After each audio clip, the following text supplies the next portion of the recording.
ഒരു വലിയ പോരാട്ടത്തിന്റെ തുടക്കം ആരംഭിക്കണമെന്ന് തീരുമാനിച്ച് 30-ാം തീയതിയാണ് നമ്മൾ ഈ യുവജന സംഗമം ആദ്യം അനൗൺസ് ചെയ്തതും തീരുമാനമെടുത്തതും.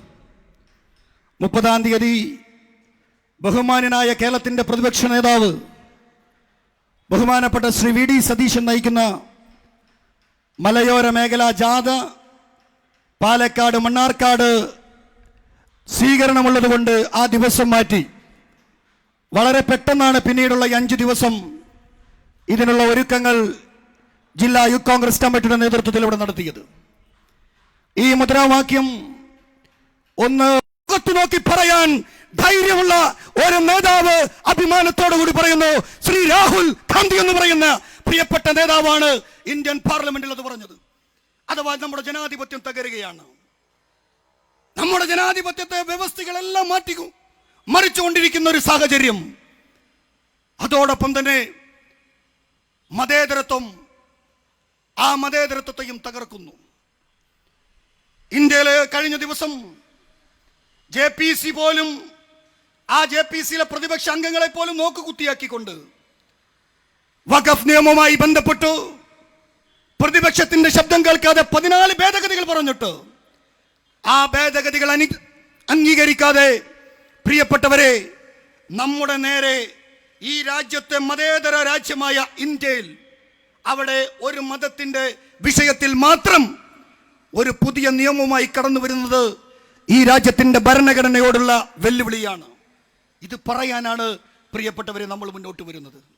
ഇവന്മാർക്ക് എന്താണ് ഈ രാജ്യത്തിന് ഇവർ നൽകിയ സംഭാവന? എന്താണ്? ആരാണ് സംഘപരിവാർ? ആരാണ് ജനസംഘം? ആരാണ് മോദിയുടെ മുൻകാല നേതാക്കന്മാർ?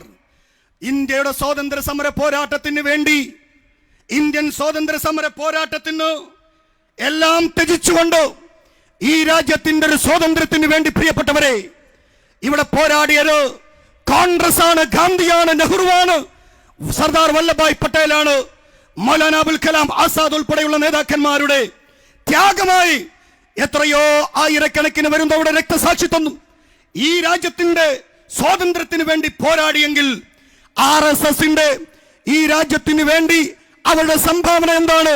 ആൻഡമാൻ നിക്കോബാർ ജയിലിൽ പോയിട്ട് അവിടെ പോലീസിന്റെ മർദ്ദനം സഹിക്കാവയ്യ എന്ന് പറഞ്ഞിട്ട് ബ്രിട്ടീഷുകാരന്റെ പോലീസിന്റെ മർദ്ദനം സഹിക്ക എന്ന് പറഞ്ഞു 30 തവണ മാപ്പെഴുതി കൊടുത്ത് അവസാനം പ്രിയപ്പെട്ടവരെ ബ്രിട്ടീഷ് പോലീസിന്റെ ഷൂ നക്കിയിട്ട്, ആ ബ്രിട്ടീഷ് പോലീസിന്റെ ഷൂ നക്കി ജയിൽ മോചിതനായി. എന്നിട്ട് പറഞ്ഞു, ആരാണോ വെള്ളക്കാരായ സാമ്രാജ്യത്വത്തിനെതിരെ, ബ്രിട്ടനെതിരെ പോരാടുന്നത് ഒരു സ്വാതന്ത്ര്യ സമര പോരാട്ടത്തിന് വേണ്ടി, ആരാണോ പോരാടുന്നത് അവർക്കെതിരെ നിൽക്കാൻ ഞാൻ തയ്യാറാണെന്ന് പറഞ്ഞ VD സവർക്കറിന്റെ പാർട്ടിയായ സംഘപരിവാർ അവരെന്താണ് ഈ രാജ്യത്തിന് സംഭാവന ചെയ്തത്? 3000-ൽ പരം ദിവസങ്ങൾ ജയിലിൽ കിടന്ന നെഹ്റുവിന്റെ ചരിത്രം, ഈ രാജ്യത്തിന്റെ പോരാട്ട വീരം മഹാത്മാഗാന്ധി അവരുടെ പോരാട്ടങ്ങൾ കൊണ്ടുണ്ടാക്കിയ നമ്മുടെ ജനാധിപത്യത്തെ, നമ്മുടെ ഭരണഘടനയെ ഇന്ത്യൻ ഒരു അടുത്തൊരു സ്വാതന്ത്ര്യ സമര പോരാട്ടത്തിന് വേണ്ടി നാം നീങ്ങേണ്ടിയിരിക്കുന്ന ഒരു സാഹചര്യത്തിലേക്ക് കടന്നു വരിക. അവിടെ ആരാണ് ആ ഉത്തരവാദിത്തം ഏറ്റെടുക്കാനുള്ള ഒരു യുവജന പ്രസ്ഥാനം? DYFI ഇല്ല. DYFIയുടെ പണി ബ്രസീലിലെ ആമസോൺ കാടുകളിൽ തീ പടർന്നു പന്തലിക്കുന്നു. അതുകൊണ്ട് ഡൽഹിയിലെ ബ്രസീലിന്റെ എംബസിയുടെ മുന്നിൽ പോയി ഞായറാഴ്ച പോയി സമരം നടത്തുന്ന നെറികെട്ടവന്മാരായി കേരളത്തിലെ, ഇന്ത്യയിലെ DYFI മാറുമ്പോ അവിടെയെല്ലാം പോരാട്ടവുമായി കടന്നു വരാൻ നമ്മളാണ് ഉണ്ടായത്.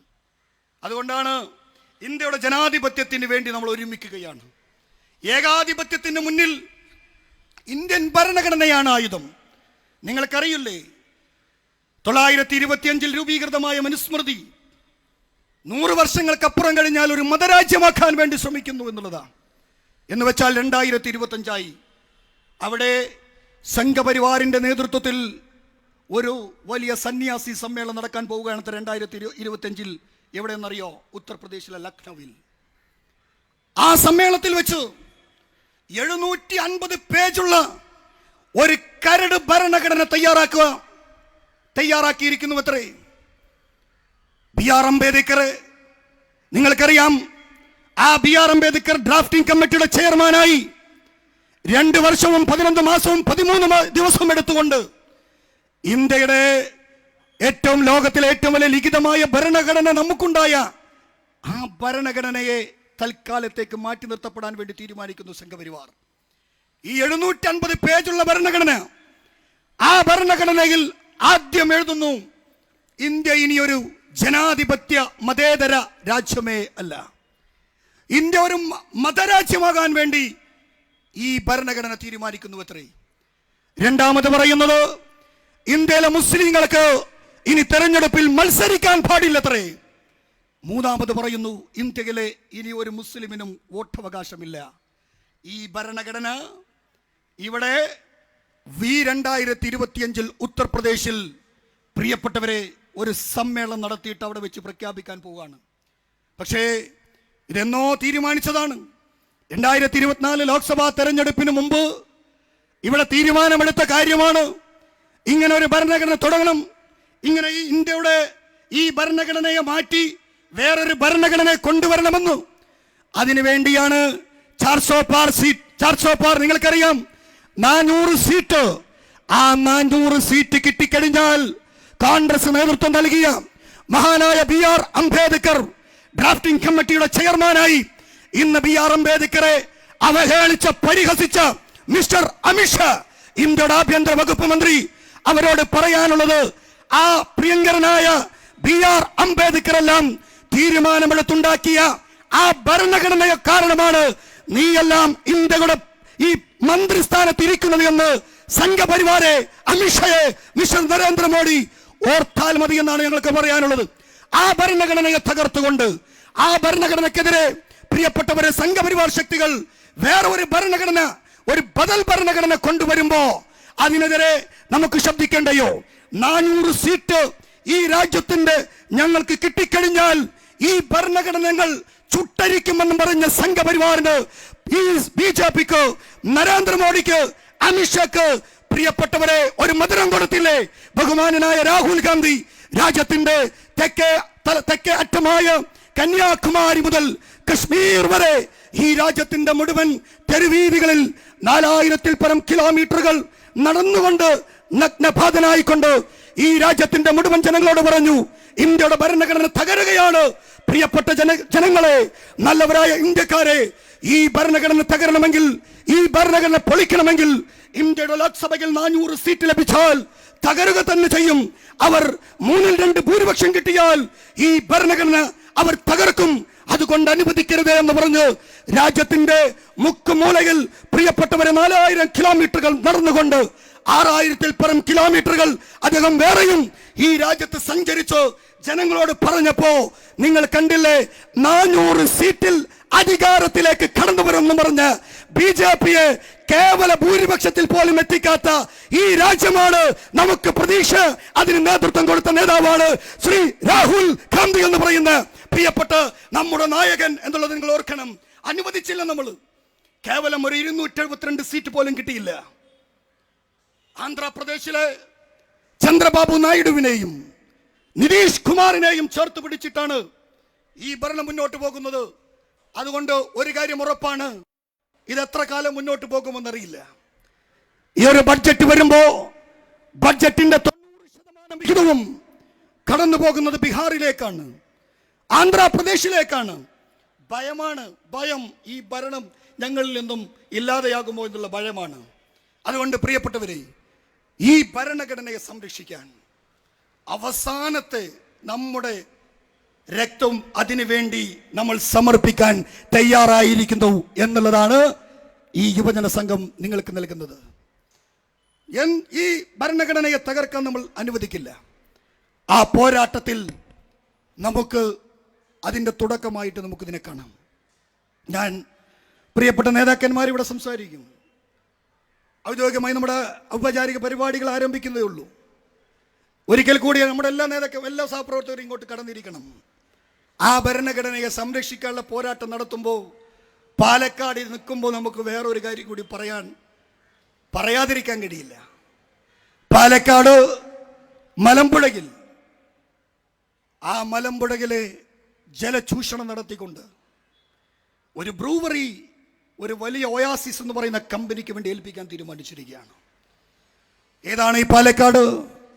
ഈ മലമ്പുഴയിൽ പെപ്സിയും കമ്പനി വന്നപ്പോൾ അതിൻ്റെ മുന്നിൽ സമരം നടത്തിയിട്ട് പെപ്സി ഈ കമ്പനിയെ പൂട്ടിക്കുമെന്ന് പറഞ്ഞ ആ സമരത്തിന് നേതൃത്വം കൊടുത്ത അന്നത്തെ എം പിയും ഇന്നത്തെ തദ്ദേശ സ്വയംഭരണ വകുപ്പ് മന്ത്രി, എക്സൈസ് വകുപ്പ് മന്ത്രിയുമായ MP രാജേഷാണ് ഇന്ന് ഇതിനുള്ള അനുവാദം കൊടുത്തിരിക്കുന്നത്. 2022 ഡൽഹിയിലും പഞ്ചാബിൽ ഉൾപ്പെടെ ഈ മദ്യ കമ്പനിക്കെതിരെ കേസ് നിലനിൽക്കുന്ന ഏറ്റവും വലിയ ഫ്രോഡാണ്. അവരെ മാത്രം ഇവിടെ വിളിച്ചു വരുത്തി. ഇവിടെ ഈ കമ്പനി 2022 അപേക്ഷ കൊടുക്കുമ്പോൾ 2022 മദ്യനയം നിങ്ങൾക്ക് ഇങ്ങനെ ഒരു കമ്പനി തുടങ്ങാൻ കഴിയില്ല. അതുകൊണ്ട് 2023 നിങ്ങൾ ഒരു അപേക്ഷ കൂടി കൊടുക്കണം. ആ സമയത്ത് ഞങ്ങൾ ഇപ്പോഴത്തുള്ള അബ്കാരി നയത്തിൽ ഒരു മാറ്റം വരുത്തി തരാം. ആ അബ്കാരി നയം മാറ്റി കഴിഞ്ഞാൽ നിങ്ങൾക്ക് ഇങ്ങോട്ട് കടന്നു വരാം. ഇവിടെ 26 ഏക്കർ സ്ഥലം കോളേജ് നിർമ്മിക്കാനെന്ന് പറഞ്ഞിട്ട് അത് മേടിച്ച് ഇവർക്ക് വേണ്ടി മാത്രം മദ്യനയത്തിൽ മാറ്റം വരുത്തിയിട്ട് ഈ കമ്പനിയെ ഇങ്ങോട്ട് വിളിച്ചു വരുത്തിയിട്ടുണ്ട്. അതൊരു കാര്യം ഉറപ്പാണ്. കഴിഞ്ഞ പാലക്കാട് നിയമസഭാ ഉപതെരഞ്ഞെടുപ്പിലെ ഏറ്റവും കൂടുതൽ ഫണ്ട് പോലും കൊടുത്തത് ഇടതുപക്ഷത്തിന് ഈ കമ്പനിയാണ് എന്നുള്ളതാണ് കേൾക്കുന്ന വാർത്തകൾ. പ്രിയപ്പെട്ടവരെ, ഇന്നലകളിൽ 2016 2021 ഈ 2 വർഷവും ഇടതുപക്ഷം അധികാരത്തിൽ വരാൻ അവർക്ക് ഏറ്റവും ഫിനാൻഷ്യലി സഹായിച്ച ആരാണെന്നറിയോ? ഇവിടുത്തെ ബാർ ഉടമകളാണ്. ഉമ്മൻചാണ്ടി ഗവൺമെന്റ് ഭരണം വിട്ടൊഴിഞ്ഞു പോകുമ്പോൾ കേവലം 10-50 ബാറുകളുള്ള നമ്മുടെ കേരളത്തിൽ 900 ബാറിലേക്ക് ഇപ്പോൾ എത്തിയിട്ടുണ്ടെങ്കിൽ ഈ 850ഓളം വരുന്ന ബാറിൽ നിന്ന്, ബാറുകാർ ഉടമകളിൽ നിന്ന് എത്രയോ ഫണ്ട്, തെരഞ്ഞെടുപ്പ് ഫണ്ടിലേക്ക് അവർ മേടിച്ചിട്ടുണ്ട്. ഇനി ഈ 850 ബാറിലേയും പോയി കാണേണ്ടതില്ല. പകരം ഒരു മദ്യം ഉൽപ്പാദിപ്പിക്കുന്ന, നിർമ്മിക്കുന്ന ഒരു കമ്പനിക്ക് ഇതിവിടെ എല്ലാം തീരെഴുതി കൊടുത്തിട്ട് പറയുന്നു, വരുന്ന തെരഞ്ഞെടുപ്പ് വരുമ്പോൾ ഞങ്ങളെ സഹായിച്ചാൽ മതി എന്നുള്ളത്. എന്നിട്ട് ഏത് സ്ഥലം തെരഞ്ഞെടുത്തിരിക്കുന്നത്? എലപ്പുള്ളി.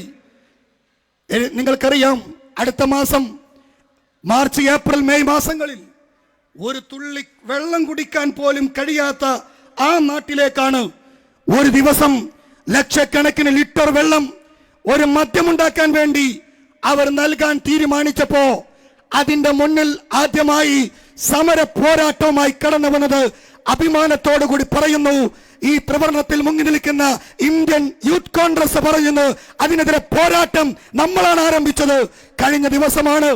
കഴിഞ്ഞ ദിവസമാണ് എലപ്പുള്ളി മുതൽ പാലക്കാട് വരെ പ്രിയങ്കരനായ യൂത്ത് കോൺഗ്രസിന്റെ പാലക്കാട് ജില്ലാ കമ്മിറ്റിയുടെ അമരക്കാരൻ ശ്രീ ജയഘോഷിന്റെ നേതൃത്വത്തിൽ ലോങ് മാർച്ച് നടത്തിയത്. അവിടെ വെച്ചുകൊണ്ട് ഒരു പ്രഖ്യാപനം നടത്തിയിട്ടുണ്ട്. ഈ ഒയാസിസ് കമ്പനി ഉണ്ടല്ലോ, ഇവിടുത്തെ പാവപ്പെട്ടവന്റെ ജലം ഊറ്റിക്കുടിക്കാൻ കടന്നു വരുന്ന ഈ ഡ്രാക്കുളമാരുണ്ടല്ലോ, അവരെ ഈ മണ്ണിലേക്ക് ഞങ്ങൾ പ്രവേശിക്കാൻ അനുവദിക്കില്ല. അടിവരയിട്ട് പറയുന്നു, ഇന്ത്യൻ യൂത്ത് കോൺഗ്രസ് ഈ അഴിമതിക്കും ഈ ജലചൂഷണത്തിനും അനുവദിക്കില്ല. ആ കമ്പനിയെ തിരിച്ച് അവരുടെ നാട്ടിലേക്ക് അയക്കുന്നത് വരെയുള്ള പോരാട്ടം ഇന്ത്യൻ യൂത്ത് കോൺഗ്രസ് ആണ് തുടങ്ങുന്നത്. അവിടെയും ഡിവൈഎഫ്ഐ ഇല്ല. MP രാജേഷ്, മന്ത്രി കൃഷ്ണൻകുട്ടി, പിണറായി പറയുന്നത് എന്നും ഇങ്ങനെ സ്പിരിറ്റും മദ്യവും പുറത്തുനിന്ന് കൊണ്ടുവന്നാൽ മതിയോ? ആദ്യം ചോദിച്ചത് മഹാരാഷ്ട്രയിലെയും കർണാടകയിലെയും കോൺഗ്രസ് നേതാക്കന്മാർക്ക് സ്പിരിറ്റ് കച്ചവടമുണ്ട്, അവിടുന്നാണ് ഇങ്ങോട്ട് വന്നുകൊണ്ടിരിക്കുന്നത്. അപ്പം അതുകൊണ്ട് രമേശ് ചെന്നിത്തലയ്ക്കും VD സതീശനും അവിടുന്ന് കൊണ്ടുവരുന്ന ആളുകൾ കോൺഗ്രസ്സുകാരാണ്. അപ്പം അത് അവസാനിപ്പിക്കാൻ കഴിയില്ല. അതുകൊണ്ട് ഇവിടെ പുതിയതായിട്ട് ഒരു മദ്യ നിർമ്മാണ കമ്പനി വന്നാൽ അവരുടെ മദ്യത്തിന് പിന്നീട് ഡിമാൻഡ് ഉണ്ടാവില്ല. അതുകൊണ്ടാണ് ബഹുമാനായ പ്രതിപക്ഷ നേതാവ്, ബഹുമാനനായ ശ്രീ രമേശ് ചെന്നിത്തല വ്യക്തമായിട്ട് പറഞ്ഞു, നിങ്ങൾ അവരോട് പറയാ, ഇനി നാളെ മുതൽ കേരളത്തിലേക്ക് സ്പിരിറ്റ് കടത്തണ്ട, വേണ്ട, മദ്യം വേണ്ട എന്ന് തീരുമാനിച്ചൂടെ? ഞങ്ങളാണോ അവരോട് ഇങ്ങോട്ട് വരാൻ പറഞ്ഞത്? അപ്പൊ ആദ്യം അത് പൊളിഞ്ഞു. രണ്ടാമത് പറഞ്ഞു, നമുക്ക് എന്നും ഇങ്ങനെ വരവ് മതിയോ? ഈ മദ്യം ഇങ്ങനെ വന്നാൽ മതിയോ? നമുക്ക് സ്വയം ഉൽപ്പാദിപ്പിക്കണ്ടേ? അതല്ല ഇനി നമുക്ക് ചെയ്യേണ്ടത്.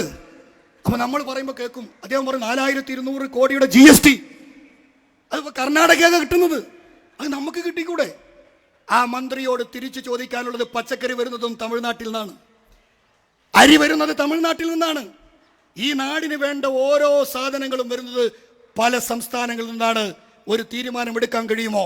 ഇനി നമുക്കിവിടെ ഉൽപ്പാദിപ്പിക്കാം, പുറത്തുനിന്ന് വേണ്ടാന്ന് പറയാൻ മന്ത്രിക്ക് കഴിയില്ല. മദ്യത്തിന് മാത്രം അതിനോട് സ്നേഹം, അത് വേറെ ഒന്നുമല്ല, പോക്കറ്റ് വീർപ്പിക്കാനുള്ള ഒരു പദ്ധതിയാണ്. അതിനെ നമ്മൾ അനുവദിച്ചു കൊടുത്തുകൂടാ എന്നുള്ളതാണ് പറയാനുള്ളത്. പ്രിയപ്പെട്ടവരെ, ആ വലിയൊരു പോരാട്ടത്തിന് കോൺഗ്രസിന്റെ നേതൃത്വത്തിൽ നമുക്ക് നടത്തേണ്ടിയിരിക്കുന്നു. ഭരണഘടനയെ സംരക്ഷിക്കാൻ, ജനാധിപത്യത്തെ സംരക്ഷിക്കാൻ, മതേതരത്വത്തെ സംരക്ഷിക്കാൻ ഇതുപോലെ ഇരിക്കണം നമ്മുടെ നാട്. അതാണ് ഗാന്ധി സ്വപ്നം കണ്ട ഇന്ത്യ. ഹിന്ദുവും മുസൽമാനും ക്രൈസ്തവനും പാഴ്സനും സിഖനും ബുദ്ധനും ജൈനനും ഒരുമിച്ചിരിക്കണം. അയം നിജ പരോവേദി ഗണനാ ലഘു ചേതസാം ഉദാര ചാരിതനാം തു വസുദൈവ കുടുംബകം. അതാണ് നമ്മൾ പഠിച്ചത്. ഉപനിഷത്തിലെ വാക്കുകളാണ്, മോദിക്കറിയില്ല. ഈ ലോകം എൻ്റെ തറവാടാണ്, ഈ ലോകത്തിൽ എല്ലാവരും എൻ്റെ സഹോദരി സഹോദരന്മാരാണെന്ന് പഠിപ്പിച്ച നമ്മുടെ ഗീത. ലക്കും ദീനിക്കും വലിയ ദീൻ, നിന്റെ മതം നിനക്ക് എത്രത്തോളം ബഹുമാനമുണ്ട്, മഹത്വമുണ്ട്, അതുപോലെ മറ്റുള്ളവൻ്റെ മതവും നീ അതുപോലെ കാണുന്നു പഠിപ്പിച്ച ഇസ്ലാം. ഇവിടെ ഇരിക്കുന്നതിനകത്ത് ഏതെങ്കിലും തരത്തിൽ ജാതിയുടെ മതത്തിൻ്റെ പേരിൽ വേർതിരിക്കുന്നുണ്ടോ? എല്ലാവരും ഒരുമിച്ചിരിക്കല്ലേ? തട്ടയിട്ടവരും കുരിധരിച്ചവരും കുരിശുമാലിട്ടവരും ഒരുമിച്ചിരിക്കുന്ന ഈ രാജ്യത്ത് കേവലം 10, 60, 70 വയസ്സ് വരെ ജീവിക്കുന്ന നമ്മളെ പരസ്പരം മതം, ജാതി എന്ന് പറഞ്ഞിട്ട് ഇങ്ങനെ വെറുപ്പുണ്ടാക്കിയിട്ട് മാറ്റി നിർത്തുക. അതിനെതിരെ പോരാടണ്ടയോ? ആ പോരാട്ടം നമുക്ക് നടത്താൻ വരും ഒരു തലമുറയ്ക്ക് വേണ്ടിയിട്ട്. ആ പോരാട്ടം നടത്താൻ മാർക്സിസ്റ്റ് പാർട്ടി ഉണ്ടാകില്ല. കാരണം അവർക്ക് പുറകിൽ ഒരു ലക്ഷ്യമുണ്ട്. പിണറായി വിജയനെ വീണ്ടും ഭരിക്കണം. ഞാൻ ആ ഒരു കാര്യം കൂടി പറഞ്ഞ് അവസാനിപ്പിക്കുക. സംഘപരിവാറിന്റെ വർഗീയതയെ നമുക്ക് നേരിട്ട് അതിനെ പ്രതിരോധിക്കാം. അവർ കർട്ടന്റെ മുന്നിലാണ്, ഫ്രണ്ട് ഓഫ് ദ കർട്ടനാണ്, കർട്ടന്റെ മുന്നിലാണ്. അതിനെ പ്രതിരോധിക്കാൻ കഴിയും. പക്ഷേ കേരളത്തിലെ മാർക്സിസ്റ്റ് പാർട്ടി കർട്ടന്റെ പുറകിൽ നിന്നുള്ളതാണ് വർഗീയത കാണിക്കുന്നത്. തെളിവുകൾ ഒന്ന് പറയാം. നിങ്ങൾക്കറിയാം, വടകരയിലെ ലോക്സഭാ ഇലക്ഷൻ ആരാണ് മത്സരിച്ചത്?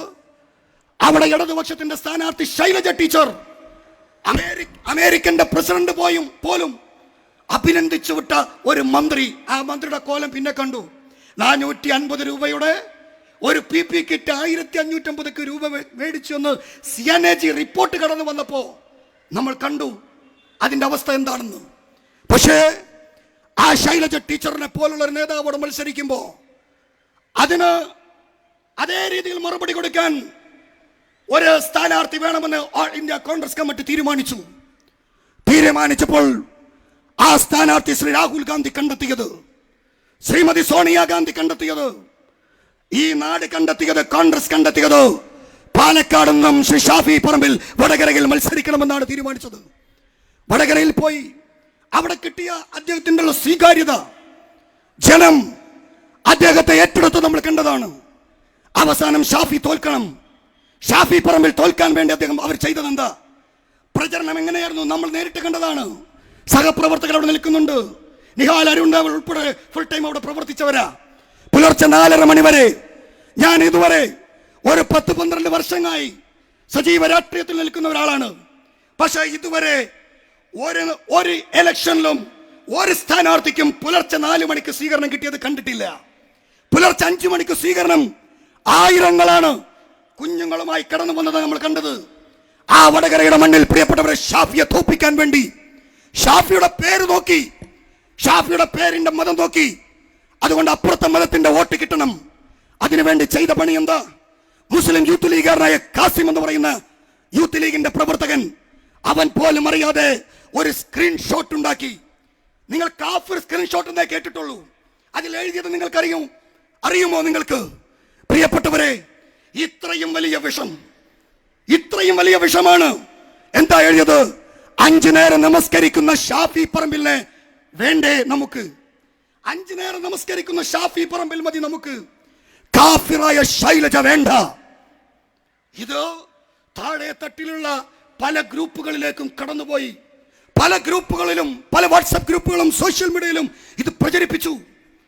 പ്രിയപ്പെട്ടവർ, ഓർക്കണം നിങ്ങൾ, ആരുടെ പേരാ? കാസിം. ആരാണ് കാസിം? യൂത്ത് ലീഗുകാരൻ. ഇങ്ങനെ ഒരു സ്ക്രീൻഷോട്ട് മുന്നോട്ട് വന്നപ്പോ, ഇങ്ങനെ ഒരു സ്ക്രീൻഷോട്ട് പടച്ചു വിട്ടപ്പോ അതിൽ നിന്നും കുറച്ച് വോട്ട് മേടിക്കാൻ അവർ തീരുമാനമെടുത്തു. നമ്മുടെ ഈ കാസിം എന്ന് പറയുന്ന യൂത്ത് ലീഗുകാരൻ അവന്റെ ഫോൺ സറണ്ടർ ചെയ്തു പോലീസിൽ സറണ്ടർ ചെയ്തിട്ട് പറഞ്ഞു, നിങ്ങൾക്ക് നോക്കാം, നിങ്ങൾ ഏത് വേണമെങ്കിലും എവിടെ വേണമെങ്കിലും അന്വേഷിച്ചോ, നിങ്ങൾ അന്വേഷിച്ചിട്ട് കണ്ടെത്തിക്കോ, ഞാൻ ഇത് ചെയ്തിട്ടില്ല. പോലീസിനോട് പറഞ്ഞു, നിങ്ങൾ അന്വേഷിക്കണം, ഇതിന്റെ ഉറവിടം കണ്ടെത്തണം. കണ്ടെത്തിയില്ല. അവസാനം ശ്രീ പാറക്കൽ അബ്ദുള്ളയും ഈ കാസിം ഉൾപ്പെടെ ഹൈക്കോടതിയിൽ പറഞ്ഞു, ഇതിന്റെ യഥാർത്ഥ ആളുകളെ തിരിച്ചറിയണം. അപ്പോഴാണ് പ്രിയപ്പെട്ടവരെ കണ്ടത്, ഇത് ഈ സ്ക്രീൻഷോട്ടിന്റെ ഉറവിടം കണ്ടെത്തിയിട്ടില്ല, പക്ഷേ അത് പല ഗ്രൂപ്പുകളിലേക്കും ഇട്ടുകൊടുത്തവൻ ആ നാട്ടിലെ വടകരയിലെ ബ്ലോക്ക് ഡിവൈഎഫ്ഐയുടെ പ്രസിഡന്റ് റുബേഷ് എന്ന് പറയുന്ന വ്യക്തിയാണ് അത് പ്രിയപ്പെട്ടവർ മറ്റു ഗ്രൂപ്പുകളിലേക്ക് വിട്ടത്. അന്നത്തെ ദിവസം ശൈലജ ടീച്ചർ, ഇത് ഏതാ സമയം എന്നറിയോ? തെരഞ്ഞെടുപ്പിന്റെ തൊട്ട് മുമ്പുള്ള ദിവസം, ആ ദിവസം പ്രചരിപ്പിച്ചു. പിന്നെ നമുക്ക് ഇതിനെ പ്രതിരോധിക്കാൻ കഴിയുന്നില്ല. ശൈലജ ടീച്ചർ കരഞ്ഞു പറയാ, എന്നെ വർഗീയവാദിയാക്കി മാറ്റുന്നു, എന്നെ ഒരു മതത്തിന്റെ കമ്പാർട്ട്മെന്റിലേക്ക് മാറ്റുന്നു. കാണുന്നില്ലേ പ്രിയപ്പെട്ട ജനങ്ങളെ, വടകരയിലെ വോട്ടർമാരെ, ഈ നെറികെട്ട ഈ രാഷ്ട്രീയത്തിനെതിരെയുള്ള ഒരു മറുപടി കൊടുക്കണം. അത് കഴിഞ്ഞിട്ട് വേറെ ഒരുത്തൻ വന്നു, ഡിവൈഎഫ്ഐയുടെ അഖിലേന്ത്യാ നേതാവാണത്രേ, രാജ്യസഭാ മെമ്പറാണത്രേ.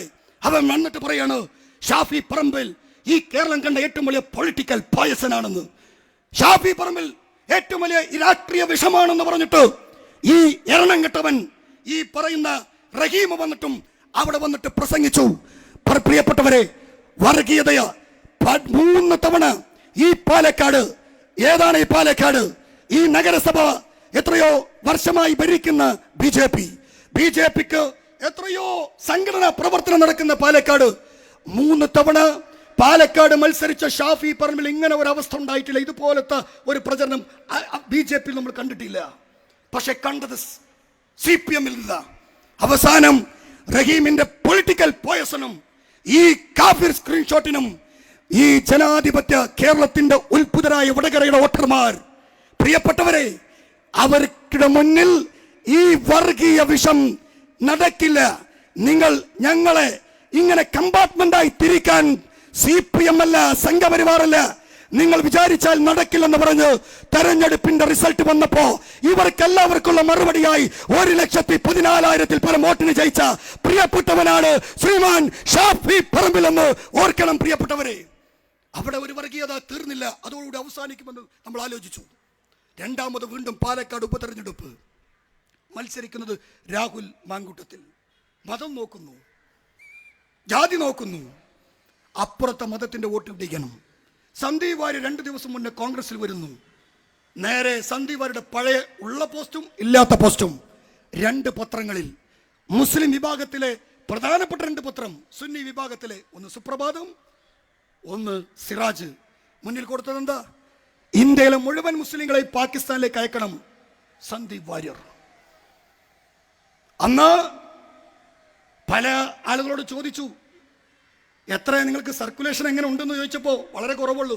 പക്ഷെ അന്നത്തെ ദിവസം മാത്രം ഇവിടുത്തെ മുസ്ലിം വീടുകളിൽ മുഴുവൻ ആ പത്രം എത്തണമെന്ന് പറഞ്ഞിട്ട് കൂടുതൽ അടിച്ചുണ്ടാക്കി എന്നുള്ള. അവിടെയും വർഗീയത കണ്ടു. ജയിക്കാൻ വേണ്ടിയിട്ട്, കേവലം ഒരു തെരഞ്ഞെടുപ്പിൽ ജയിക്കാനായിരുന്നുവെങ്കിൽ രാഹുൽ ഗാന്ധിക്ക് പറയാമായിരുന്നു, ഈ മതേതരത്വത്തിൽ നിന്ന് ഒന്ന് വ്യതിചലിച്ച് നിന്നിട്ട് ചെറുതായിട്ടൊന്ന് ഒന്ന് മാറ്റിയാൽ നമുക്കും ജയിക്കാം. പക്ഷേ നമ്മുടെ മൂല്യം, നമ്മുടെ ഐഡിയോളജി അതല്ല. എന്നിട്ട് പാലക്കാടിന്റെ മണ്ണിൽ ഈ 2 പത്രത്തിനകത്തിട്ടും ഈ വർഗീയമായി ഒരു പരാമർശം ഈ പത്രത്തിന്റെ ഫ്രണ്ട് പേജിൽ വേറെ പത്രത്തിലില്ല. പക്ഷേ ഞാൻ അന്നത്തെ ദിവസത്തെ ഒരു 11 മണിയിലെ മാധ്യമങ്ങളുടെ മുന്നിൽ സന്ദീപ് വാര്യർ കൊടുത്തൊരു മറുപടി ഉണ്ട്. കിട്ടിയെല്ലാവർക്കുള്ള പണി.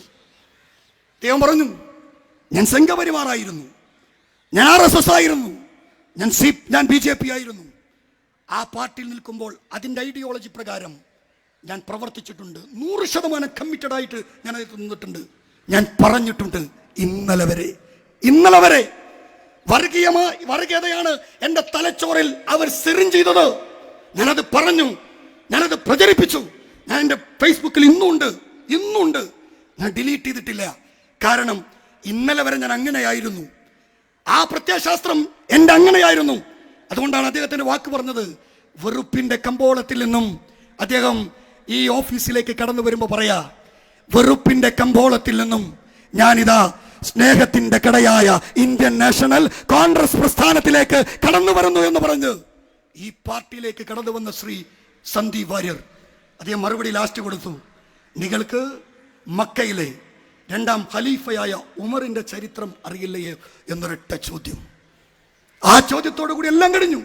പത്രം പ്രചരിപ്പിച്ചവർക്കും ആ പത്രത്തിന് എല്ലാ സാഹചര്യം ഒരുക്കി കൊടുത്തവർക്കും ആ ഒരൊറ്റ ചോദ്യത്തോടു കൂടി കഴിഞ്ഞു. അവിടെ 2ാമത്തെ വർഗീയത. ഞാൻ പറയുന്നു, കേവലം ഒരു തെരഞ്ഞെടുപ്പിന് വേണ്ടി സംഘപരിവാറിനേക്കാളും വർഗീയത ചെയ്യാൻ തയ്യാറായി നിൽക്കുന്ന CPM. പക്ഷേ പാലക്കാട് അത്ഭുതരാണ്. ഈ കോട്ട മൈതാനയിൽ നരേന്ദ്രമോദി ലക്ഷക്കണക്കിന് ആളുകൾ അഭിസംബോധന ചെയ്തു. ഏറ്റവും വലിയ സ്ഥാനാർത്ഥിയെ കൊടുത്തു നിർത്തി. നിങ്ങൾക്കറിയാം, MLA ഓഫീസ് പോലും ഇവിടെ പണി ചെയ്തില്ല, വാടകയ്ക്കെടുത്തു.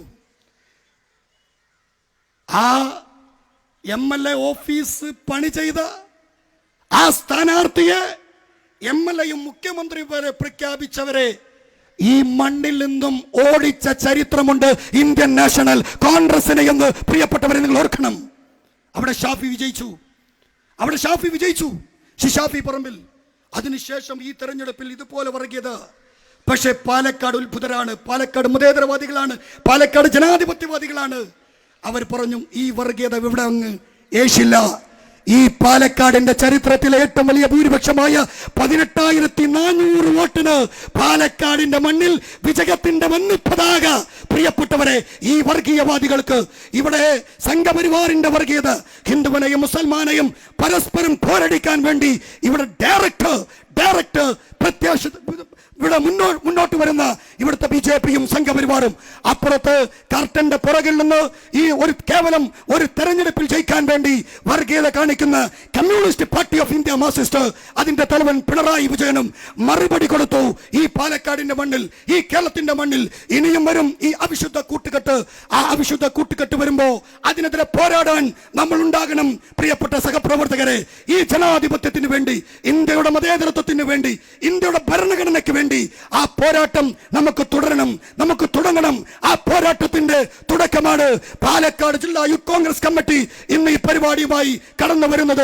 പ്രിയപ്പെട്ട സഹപ്രവർത്തകരെ, നമുക്ക് ആ പോരാട്ടത്തിൽ ഒരുമിച്ച് ഒറ്റക്കെട്ടായി നിൽക്കാം എന്ന് മാത്രം പറഞ്ഞുകൊണ്ട് ഒരിക്കൽ കൂടി പ്രിയപ്പെട്ട മുഴുവൻ സഹപ്രവർത്തകരും ഈ കസേരകളിൽ വന്നിരിക്കണമെന്ന് മാത്രം അഭ്യർത്ഥിച്ചുകൊണ്ട് ഞാൻ എന്റെ വാക്കുകൾക്ക് വിരാമമിടട്ടെ. നമസ്കാരം. ജയ് ഹിന്ദ്, ജയ് കോൺഗ്രസ്, ജയ് ഭാരത്, ജയ് രാഹുൽ ഗാന്ധി.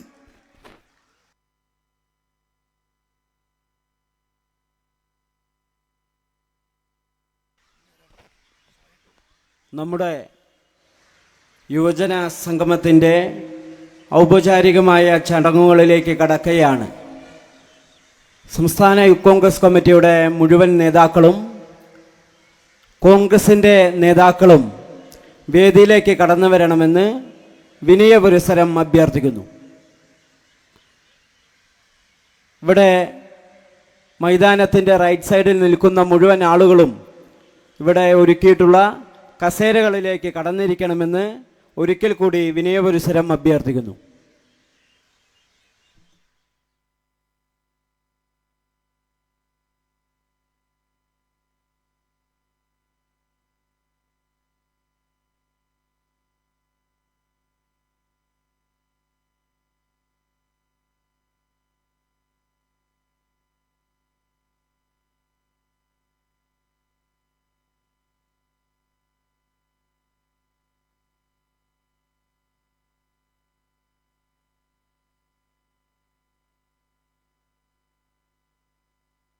ആ സൈഡിൽ നിൽക്കുന്ന ആളുകൾ പ്ലീസ്, ഈ സൈഡിൽ സീറ്റ് ഉണ്ട്. ഇനിയും പേര് വിളിക്കണ ദയവ് ചെയ്തുകൊണ്ട് മുഴുവൻ യൂത്ത് കോൺഗ്രസിന്റെ സഹപ്രവർത്തകന്മാരും ഈ സൈഡിൽ വീണ്ടും സീറ്റുണ്ട്. മുന്നിൽ നിൽക്കുന്ന എല്ലാവരും സംസ്ഥാന യൂത്ത് കോൺഗ്രസ് കമ്മിറ്റിയുടെ ഭാരവാഹികൾ ഉൾപ്പെടെ വേദിയിലേക്ക് ഇരിക്കണം.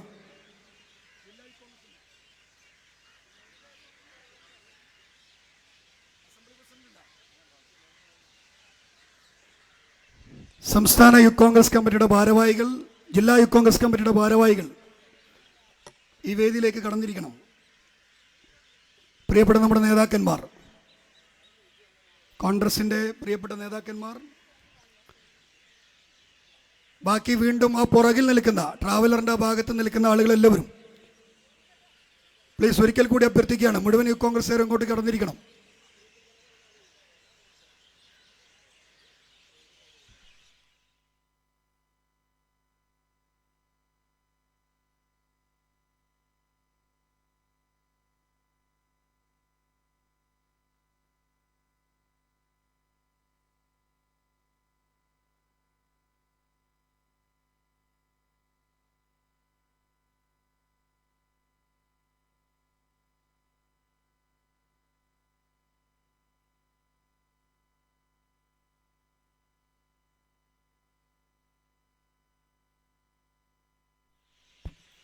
ബഹുമാന്യരായ കോൺഗ്രസിൻ്റെ നേതാക്കൾ, KPCCയുടെ ഭാരവാഹികൾ ഉൾപ്പെടെയുള്ള ആളുകൾ വേദിയിലേക്ക് കടന്നു വരണമെന്ന് വിനീതമായി അഭ്യർത്ഥിക്കുന്നു.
യൂത്ത് കോൺഗ്രസിൻ്റെ ജില്ലാ ഭാരവാഹികൾ വേദിയിലേക്ക് കടന്നിരിക്കണം.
യോഗ നടപടികൾ ആരംഭിക്കുന്നതിന് മുമ്പ് നമ്മെ അഭിസംബോധന ചെയ്ത് സംസാരിക്കുന്നതിന് വേണ്ടി യൂത്ത് കോൺഗ്രസിൻ്റെ സംസ്ഥാന ജനറൽ സെക്രട്ടറി പ്രിയങ്കരിയായ ഡോക്ടർ സോയ ജോസഫിനെ ആദരപൂർവ്വം ക്ഷണിക്കുന്നു.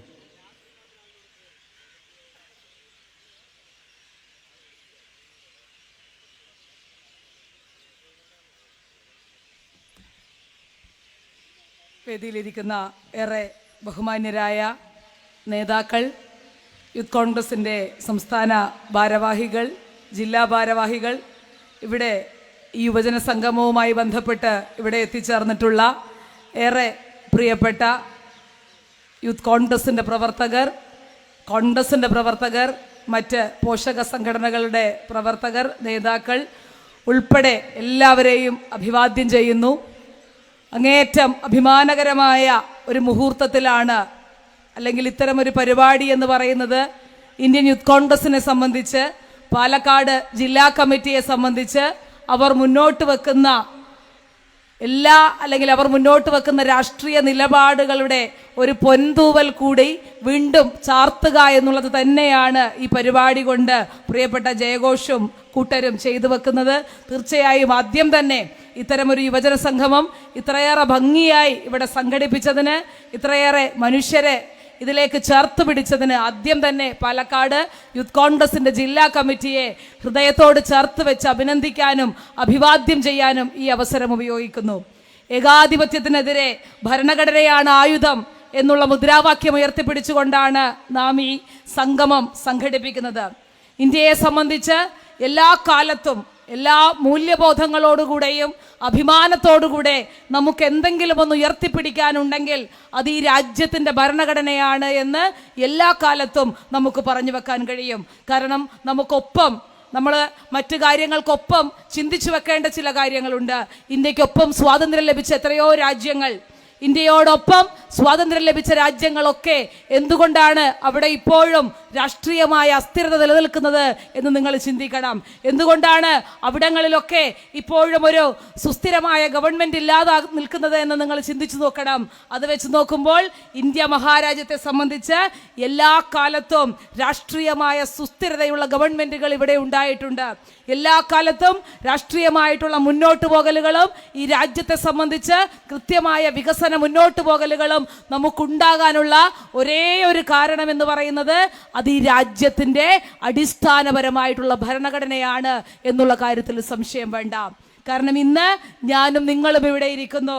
ഈ ഒരു ദിവസം, ഈ ഫെബ്രുവരി 5-ാം തീയതി നമ്മൾ ഇവിടെ ഇരുന്ന് ഈ രാജ്യത്ത് ഏകാധിപത്യത്തിനെതിരെ സംസാരിക്കാൻ നമുക്ക് ഒരുമിച്ച് കൂടി ഇരുന്നു കൊണ്ട് ഇത്രയേറെ ശബ്ദത്തോടുകൂടെ നമുക്ക് ഈ രാജ്യത്തിൻ്റെ ഭരണഘടനയെ പറ്റി, ഈ രാജ്യത്ത് സ്വാതന്ത്ര്യത്തെ പറ്റി, സമത്വത്തെ പറ്റി, കോൺഗ്രസിനെ പറ്റി, കോൺഗ്രസിൻ്റെ ചരിത്രത്തെ പറ്റിയൊക്കെ സംസാരിക്കാൻ കഴിയുന്നുണ്ടെങ്കിൽ അതിൻ്റെ ഏക കാരണം എന്ന് പറയുന്നത് ഈ രാജ്യത്തിൻ്റെ അടിസ്ഥാനപരമായ ഭരണഘടനയാണ് എന്നുള്ള കാര്യത്തിൽ സംശയം വേണ്ട.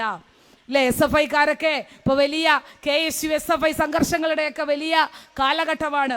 അപ്പോൾ SFI-കാരൻ്റെ അവർ നിരന്തരം അവരുടെ കൊടിയിൽ എഴുതി വെച്ചിട്ടുള്ള സ്വാതന്ത്ര്യം, സമത്വം, ഇതൊക്കെ അവർ നിരന്തരം പ്രസംഗിച്ചുകൊണ്ടിരിക്കുന്ന വാക്യങ്ങളാണ്, നിരന്തരം പറഞ്ഞുകൊണ്ടിരിക്കുന്ന കാര്യങ്ങളാ.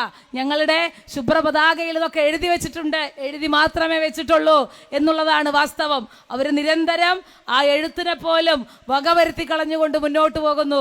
അവർ നമ്മളെ ഹനിക്കാൻ ശ്രമിക്കുമ്പോൾ, അല്ലെങ്കിൽ നമ്മളെ പോലെയുള്ള ഈ സ്വാതന്ത്ര്യ സമര പ്രസ്ഥാനത്തിന്റെ ചുവട് പിടിച്ചുകൊണ്ട് KSU പ്രവർത്തകരെ, യൂത്ത് കോൺഗ്രസിന്റെ പ്രവർത്തകരെയൊക്കെ ഹനിക്കാൻ ശ്രമിക്കുമ്പോൾ അവരൊരു കാര്യം മനസ്സിലാക്കണം.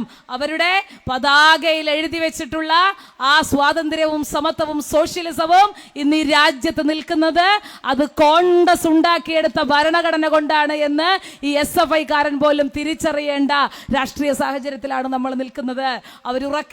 അവരുറക്കെ അത് വിളിക്കുമ്പോൾ ഓർക്കേണ്ടത് ഈ രാജ്യത്തിന് കോൺഗ്രസ് കൊടുത്തിട്ടുള്ള സംഭാവനകളെ പറ്റിയാണ്.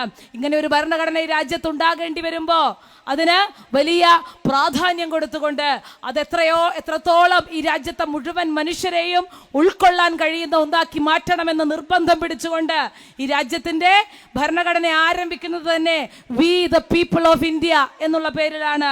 നമ്മൾ ഇന്ത്യക്കാർ, ഇത് നമ്മുടേതാണ്, ഇത് നമ്മുടെ രാജ്യത്തിന്റെ ഭരണഘടനയാണ് എന്ന് ആവർത്തിച്ച് പറയുന്ന തരത്തിൽ ഇത് ദൈവത്തിന്റെ നാമത്തിലല്ല തുടങ്ങേണ്ടത് എന്ന് പറഞ്ഞു വെക്കുമ്പോൾ അതിന് കാരണമുണ്ട്. കാരണം ഈ രാജ്യത്ത് ആരെങ്കിലും ദൈവവിശ്വാസി അല്ലെങ്കിൽ, ഒരാളെങ്കിലും ദൈവവിശ്വാസി അല്ലെങ്കിൽ അവനെ കൂടി ഉൾക്കൊള്ളുന്നതായിരിക്കണം ഈ ഭരണഘടന എന്ന് ആവർത്തിച്ച് പറയാനുള്ള ആർജവം ഈ രാജ്യത്തെ കോൺഗ്രസിന് നേതൃത്വം കൊടുത്ത മനുഷ്യർക്ക്, ഭരണഘടന നിർമ്മാണ കമ്മിറ്റിക്ക് ഉണ്ടായിരുന്നു എന്നുള്ളതാണ് ഏറ്റവും പ്രാധാന്യത്തോടു കൂടെ പറയേണ്ട കാര്യങ്ങൾ. അതിലെത്രയോ മൂല്യമുള്ള വാക്കുകൾ, എത്രയോ മഹത്തരമായ വാക്കുകൾ ഈ രാജ്യത്തെ ഇന്നും പിടിച്ചു നിർത്തുന്ന മതേതരത്വം എന്ന് പറയുന്ന, ജനാധിപത്യം എന്ന് പറയുന്ന വാക്കുകൾ ഈ രാജ്യത്തിന്റെ ഭരണഘടനയിൽ എഴുതി ചേർത്തിരിക്കുന്നു. അത് അങ്ങേറ്റം മൂല്യബോധത്തോടുകൂടെ ഇവിടെ പ്രാവർത്തികമാക്കാൻ നെഹ്റുവിൻ്റെത് മുതലുള്ള ഗവൺമെന്റുകൾ ഈ രാജ്യത്ത് ഏറ്റവും ഫലപ്രദമായി ശ്രമിച്ചിരുന്നു, ഏറ്റവും ക്രിയാത്മകമായി ശ്രമിച്ചിരുന്നു.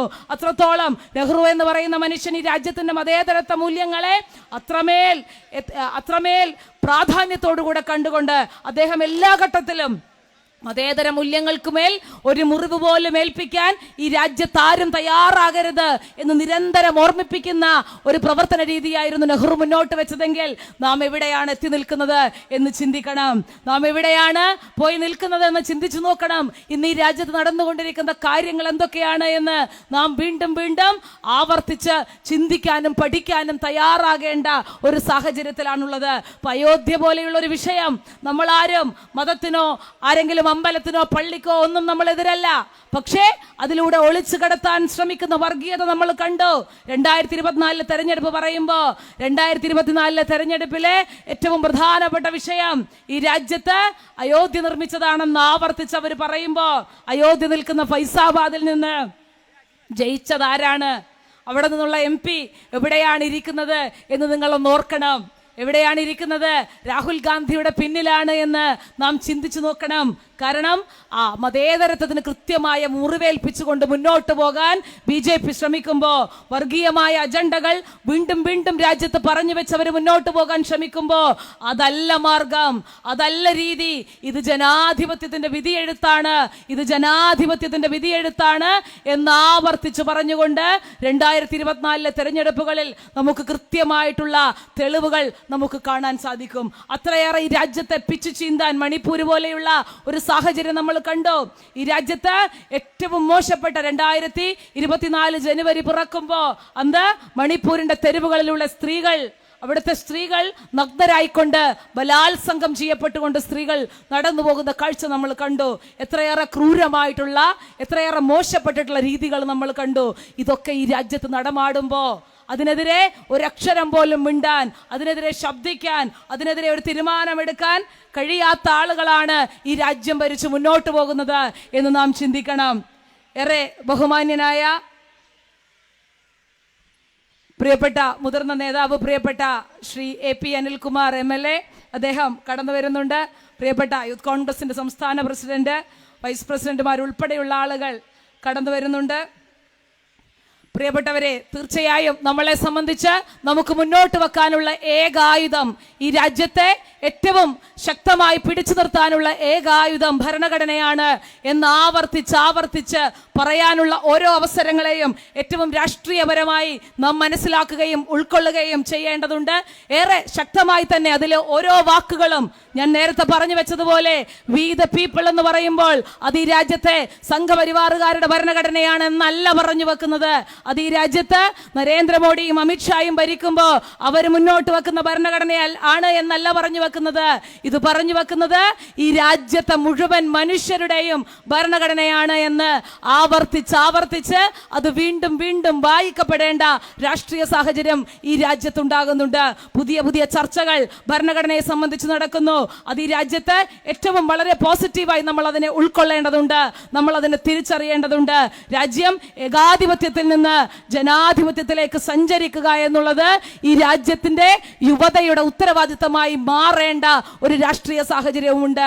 കാരണം നാളെ നമ്മളോട് വരാൻ പോകുന്ന ഒരു തലമുറ നമ്മളോട് ചോദിക്കും, ഈ രാജ്യം ഇത്തരത്തിൽ മോശപ്പെട്ട ഏകാധിപത്യത്തിലേക്ക് സഞ്ചരിച്ചു കൊണ്ടിരിക്കുമ്പോൾ നിങ്ങൾ എന്തെടുക്കുകയായിരുന്നു? ഈ രാജ്യം ഏറ്റവും മോശപ്പെട്ട അവസ്ഥയിലേക്ക് പോയിക്കൊണ്ടിരിക്കുമ്പോൾ നരേന്ദ്രമോദിയും അമിത്ഷായും ഒക്കെ ഈ രാജ്യം ഭരിച്ച് സംഘവൽക്കരിച്ചുകൊണ്ട് മുന്നോട്ട് പോകുമ്പോൾ നിങ്ങൾ ഇവിടെ എന്തെടുക്കുകയായിരുന്നു എന്ന് ചോദ്യം നമ്മളോട് ചോദിക്കുമ്പോൾ അതിന് മറുപടി പറയേണ്ട വലിയ ഉത്തരവാദിത്വം നമുക്കുണ്ടാകും. അതുകൊണ്ട് ഒരു കോൺഗ്രസ്സുകാരൻ എന്ന നിലയിൽ, ഒരു കോൺഗ്രസ്സുകാരി എന്ന നിലയിൽ ഈ രാജ്യത്തെ സംബന്ധിച്ച് ഏറ്റവും അഭിമാനത്തോടുകൂടെ ഈ പ്രസ്ഥാനത്തെ പറ്റി നിങ്ങൾക്ക് പറഞ്ഞു വെക്കാനുള്ള ഏറ്റവും അഭിമാനകരമായിട്ടുള്ള ഒരു മുഹൂർത്തം എന്ന് പറയുന്നത്, ഒരു സംഭാവന എന്ന് പറയുന്നത് ഈ രാജ്യത്തിന്റെ ഭരണഘടന ഉയർത്തിപ്പിടിക്കാൻ ഏറ്റവും അധികം യത്നിച്ചത് ഞാനും നിങ്ങളും കൊടിപിടിക്കുന്ന, ഞാനും നിങ്ങളും മുദ്രാ മുദ്രാവാക്യം വിളിക്കുന്ന, നമ്മൾ വിശ്വസിക്കുന്ന പ്രത്യയശാസ്ത്രത്തെ അല്ലെങ്കിൽ അതിനെ മുന്നോട്ട് നയിച്ചിട്ടുള്ള നേതാക്കളും അതിൻ്റെ ഭരണകൂടവും അതിനെ പിന്നാളുന്ന ആളുകളുമായിരുന്നുവെന്ന് അഭിമാനത്തോടുകൂടെ പറഞ്ഞു വെക്കാൻ കഴിയും. ഞാൻ കൂടുതൽ ദീർഘിപ്പിക്കുന്നില്ല, നമുക്ക് ഔദ്യോഗികമായ ചടങ്ങുകളിലേക്ക് കടക്കേണ്ടതുണ്ട്. ഞാനിവിടെ ഈ പറഞ്ഞതുപോലെ ഏകാധിപത്യത്തിനെതിരെ എല്ലാ കാലത്തും ഉയർത്തിപ്പിടിക്കാൻ നമ്മുടെ കയ്യിൽ ഏറ്റവും മൂല്യവത്തായിട്ടുള്ള ഒരു ആയുധമുണ്ടെങ്കിൽ അത് ഭരണഘടനയാണ് എന്ന് ഉറക്കെ പ്രഖ്യാപിച്ചുകൊണ്ട് ഞാൻ എൻ്റെ വാക്കുകൾ അവസാനിപ്പിക്കുന്നു. ജയ് ഹിന്ദ്, ജയ് യൂത്ത് കോൺഗ്രസ്.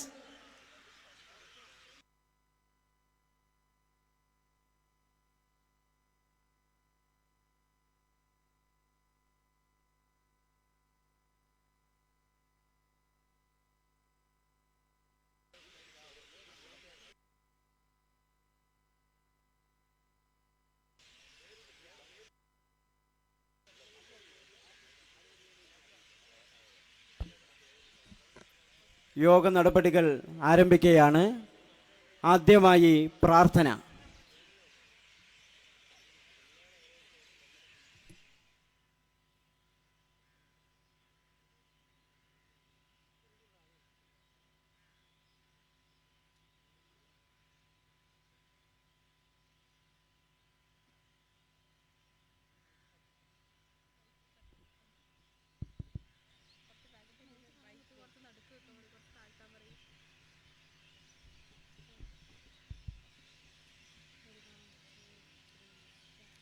സത്യമായി ശുദ്ധ സ്നേഹമായി ദിവ്യജ്ഞാനമായി വാഴും ദൈവമേ, നിത്യവും നിൻ കൃപാകടാക്ഷങ്ങൾ ഏകണേ ഞങ്ങൾക്കെപ്പോഴും.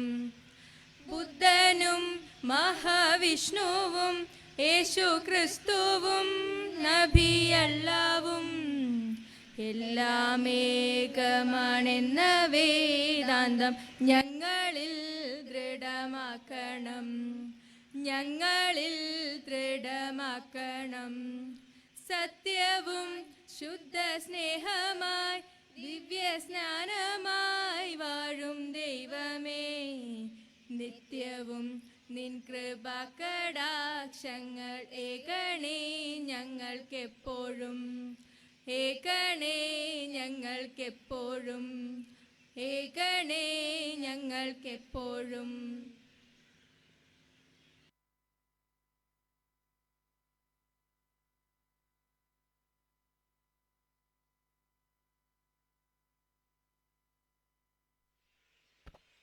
യുവജന സംഗമത്തിന് ഔപചാരികമായി സ്വാഗതം പറയുന്നതിന് വേണ്ടി ജില്ലാ യൂത്ത് കോൺഗ്രസ് കമ്മിറ്റിയുടെ ഉപാധ്യക്ഷൻ പ്രിയങ്കരനായ ജിസീലിനെ ക്ഷണിക്കുന്നു.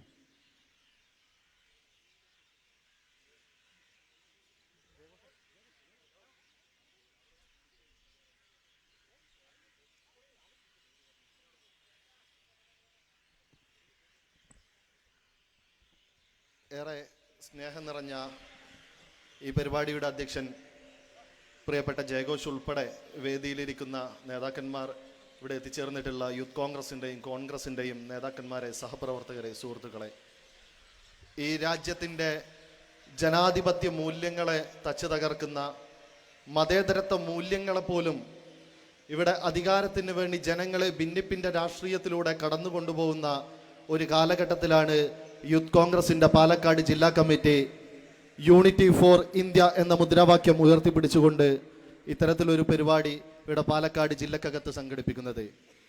എതിർ ശബ്ദങ്ങളെ മുഴുവൻ ഏകാധിപത്യത്തിലൂടെ അടിച്ചമർത്തുന്ന ഒരു ഗവൺമെന്റ് ഈ രാജ്യം ഭരിക്കുന്ന കാലഘട്ടത്തിലാണ് ഏകാധിപത്യത്തിന് മുന്നിൽ ഭരണഘടനയാണ് ആയുധമെന്ന മുദ്രാവാക്യം ഉയർത്തിപ്പിടിച്ചുകൊണ്ട് യൂത്ത് കോൺഗ്രസ് പാലക്കാട് ജില്ലാ കമ്മിറ്റി ഇത്തരത്തിലൊരു പരിപാടി സംഘടിപ്പിക്കാനുള്ള തീരുമാനമെടുത്തത്.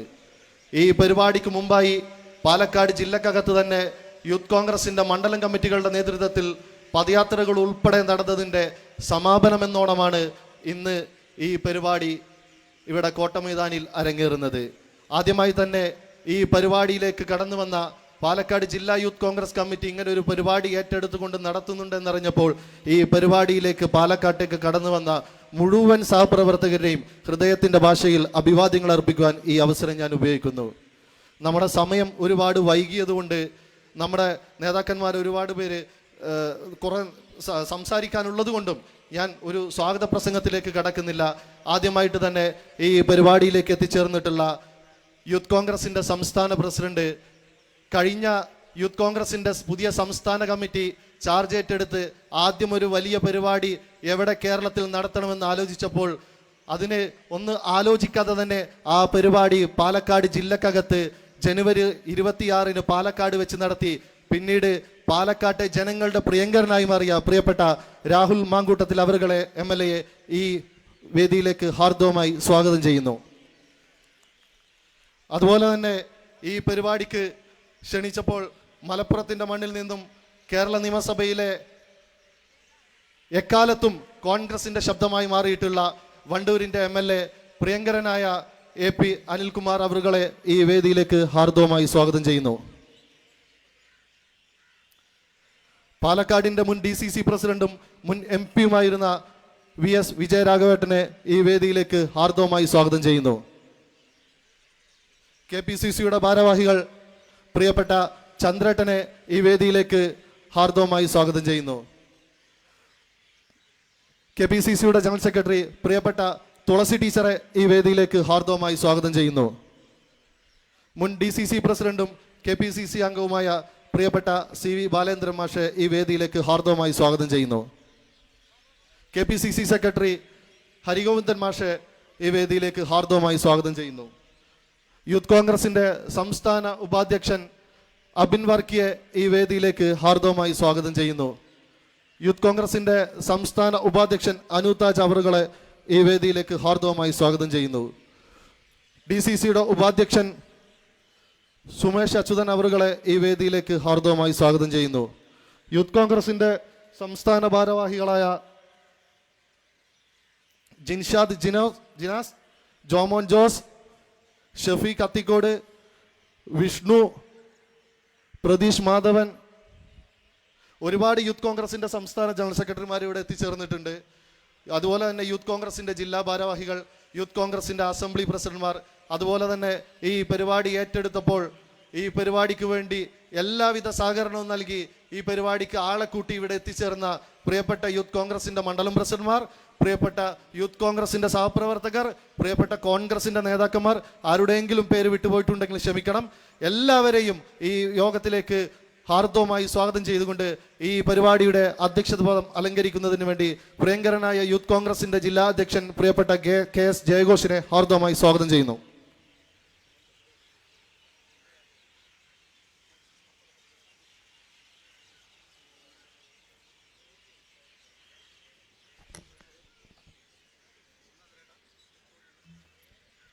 പ്രിയങ്കരനായ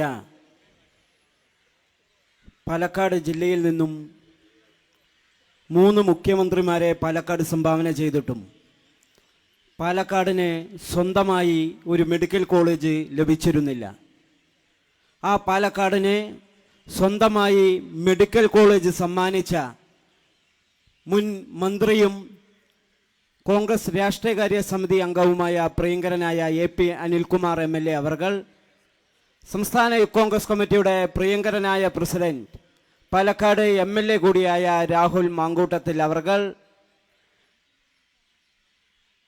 കേരള പ്രദേശ് കോൺഗ്രസ് കമ്മിറ്റിയുടെ ജനറൽ സെക്രട്ടറിമാർ പ്രിയങ്കരനായ C ചന്ദ്രേട്ടൻ, പ്രിയങ്കരിയായ പ്രൊഫസർ KA തുളസി, മുൻ ജില്ലാ കോൺഗ്രസ് കമ്മിറ്റിയുടെ പ്രസിഡന്റും KPCC എക്സിക്യൂട്ടീവ് മെമ്പറുമായ CV ബാലചന്ദ്രൻ മാസ്റ്റർ, മുൻ MP-യും മുൻ ജില്ലാ കോൺഗ്രസ് കമ്മിറ്റിയുടെ പ്രസിഡന്റുമായ പ്രിയങ്കരനായ പാലക്കാട്ടെ കോൺഗ്രസ് പ്രസ്ഥാനത്തിൻ്റെ മുതിർന്ന കാരണവർ പ്രിയങ്കരനായ VS വിജയരാഘവേട്ടൻ, ഒരു യൂത്ത് കോൺഗ്രസ് പ്രവർത്തകനെ പോലെ യൂത്ത് കോൺഗ്രസുകാർക്കൊപ്പം ഇരിക്കുന്ന പ്രിയങ്കരനായ കോൺഗ്രസിൻ്റെ സീനിയർ നേതാവ്, മുൻ യൂത്ത് കോൺഗ്രസിൻ്റെ ജില്ലാ പ്രസിഡന്റ് കൂടിയായിട്ടുള്ള മുൻ MLA KA ചന്ദ്രേട്ടൻ, സംസ്ഥാന യൂത്ത് കോൺഗ്രസ് കമ്മിറ്റിയുടെ വൈസ് പ്രസിഡന്റ് പ്രിയങ്കരനായ അബിൻ വർക്കി അവർകൾ, അനൂതാജ്, കേരള പ്രദേശ് കോൺഗ്രസ് കമ്മിറ്റിയുടെ പ്രിയങ്കരനായ സെക്രട്ടറി ഹരിഗോവിന്ദൻ മാസ്റ്റർ,